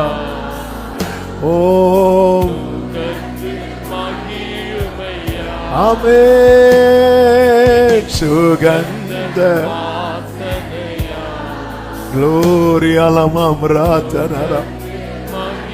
வலது கரத்தை வானத்துக்கு நேராக உயர், இடது கரத்தை இருதயத்தில் வைத்து அந்த மூன்று வார்த்தையை ஒரு விசை கூட உண்மையா. ஆண்டவரே என் இருதயத்தை உமக்காய் திறக்க, என் வீட்டை உமக்காய் திறக்க, என் கைகளை உமக்காக. அந்த ஒருவன் நிமித்தம் அந்த வீட்டுக்கு ரட்சிப்பு வந்தது போல முத அடியானி நிமித்தம் குடும்பத்துக்கு ரட்சிப்பு வரும்படி கர்த்தாவே அனுக்கிரகம் செய்வீராக. எப்பொழுது என்னிடத்தில் வருவீர்? என் வீட்டிலே உத்தம இருதயத்தோடு நடந்து கொண்டு ஆண்டவரே இந்த உணர்வையும் கிருபையும் தந்து நடத்தும். நன்றி. ஒவ்வொரு கூடாரம் நீதிமான்களுடைய கூடாரங்களிலே கேட்கப்படுகிற அந்த ரட்சிப்பின் கம்பீர சத்தத்தை வெளிப்படுத்துகிற கூடாரமாய் மாறுவதாக. கர்த்தருடைய வலதுகரம் உயர்ந்திருப்பதாக. கர்த்தருடைய வலதுகரம் பராக்கிரமம் செய்வதாக. கர்த்தர் தந்த தீர்க்க தரிசனமான வார்த்தைகளுக்காக கரங்களை தட்டி தேவனுக்கு மகிமை செலுத்தி ஸ்தோத்திரம் ஆண்டவரே, நன்றி ஆண்டவரே. ஆமென். பரிசுத்த பிதாவே, நல்ல தகப்பனே, நன்றி நிறைந்த இருதயத்தோடு உம்மை துதிக்கிறோம். நீர் செய்ய நினைத்தது தடைபடாத ஆண்டவரே, இந்த 14வது நாள் ஜெபத்திலும் உம்முடைய சமூகத்தில் எங்களை கிருபையாய் கூட்டி சேர்த்து பாட துதிக்க ஆராதிக்க ஜெபிக்க வைத்த அன்புக்காக நன்றி. எங்களோடு பேசினீர் ஆண்டவரே. அப்பா, நீர் பேசின உம்முடைய தீர்க்க தரிசன சத்தத்துக்காக நன்றி அப்பா. ஆண்டவரே, எங்களுக்கான ரேமாதல, எங்களுக்கான வாக்கு தத்தம் இருந்தது, எங்களுக்கான ஆலோசனை இருந்தது, எங்களுக்கான கட்டளை இருந்தது. ஆண்டவரே, ஆண்டவரே, நீர் ஆண்டவர் ஜீவ மார்க்கத்தை இந்த நாளிலே எங்கள் மத்தியிலே வெளிப்படுத்தின கிருபைகளுக்காக ஸ்தோத்திரம் ஆண்டவரே. கர்த்தாவே, இதிலே எங்களை நடத்துவீராக. ஆண்டவரே, ஆகானை போல ஆண்டவரே குடும்பத்துக்கு கோபாக்கினை கொண்டு வருகிறவர்களா இராமல் சகையுவை போல குடும்பத்துக்கு ரட்சிப்பையும் பரலோக ஆசீர்வாதங்களையும் கொண்டு வருகிறவர்களாய் எங்களை மாற்றுவீராக. கிருபை உண்டாகட்டும், கிருபை உண்டாகட்டும். ஆண்டவரே, உம்முடைய தாசனை கிருபையாய் பயன்படுத்தினீர். தொடர்ந்து ஆசீர்வதியும் பலப்படுத்தும். குடும்பத்தை கர்த்தர் ஆசீர்வதிங்க, சபையை கர்த்தர் ஆசீர்வதிங்க. ஆண்டவரே, வந்திருக்கிற ஒவ்வொருவரையும் நடத்தும். ஒவ்வொருடைய கூடாரத்திலும் ஆண்டவரே, எங்க வாழ்க்கையில எங்க குடும்பத்துல நீங்க தங்கி இருக்க வேண்டாம் ஆண்டவரே. நாங்க வந்து போகிறவர்களை பிரியப்படுத்துகிறவர்களாய் அல்ல, எங்களோடு இருக்கிறவரை பிரியப்படுத்துகிறவர்களாய் காணப்பட அனுகிரகம் செய்வீராக. நீர் வெறுக்கிற காரியங்கள் எங்கள் கூடாரத்தின் எல்லைக்குள்ள இராதபடிக்கு சுட்டரிக்கப்படுவதாக. அசுசியான காரியங்கள் எங்கள் எல்லைக்குள் காணாதபடிக்கு அப்புறப்படுத்தப்படுவதாக. கர்த்தர் ஆளுகை செய்யும். ஒவ்வொருவரையும் சமாதானத்தோடு அனுப்பி சாட்சியாய் கொண்டு வரும். மகிமை, கனம், துதி, ஸ்தோத்திரங்கள் அனைத்தும் ஒருவருக்கே செலுத்துகிறோம். இரட்சகர் இயேசுவின் நாமத்தில் பிதாவே, ஆமென். செய்தி சத்தம்.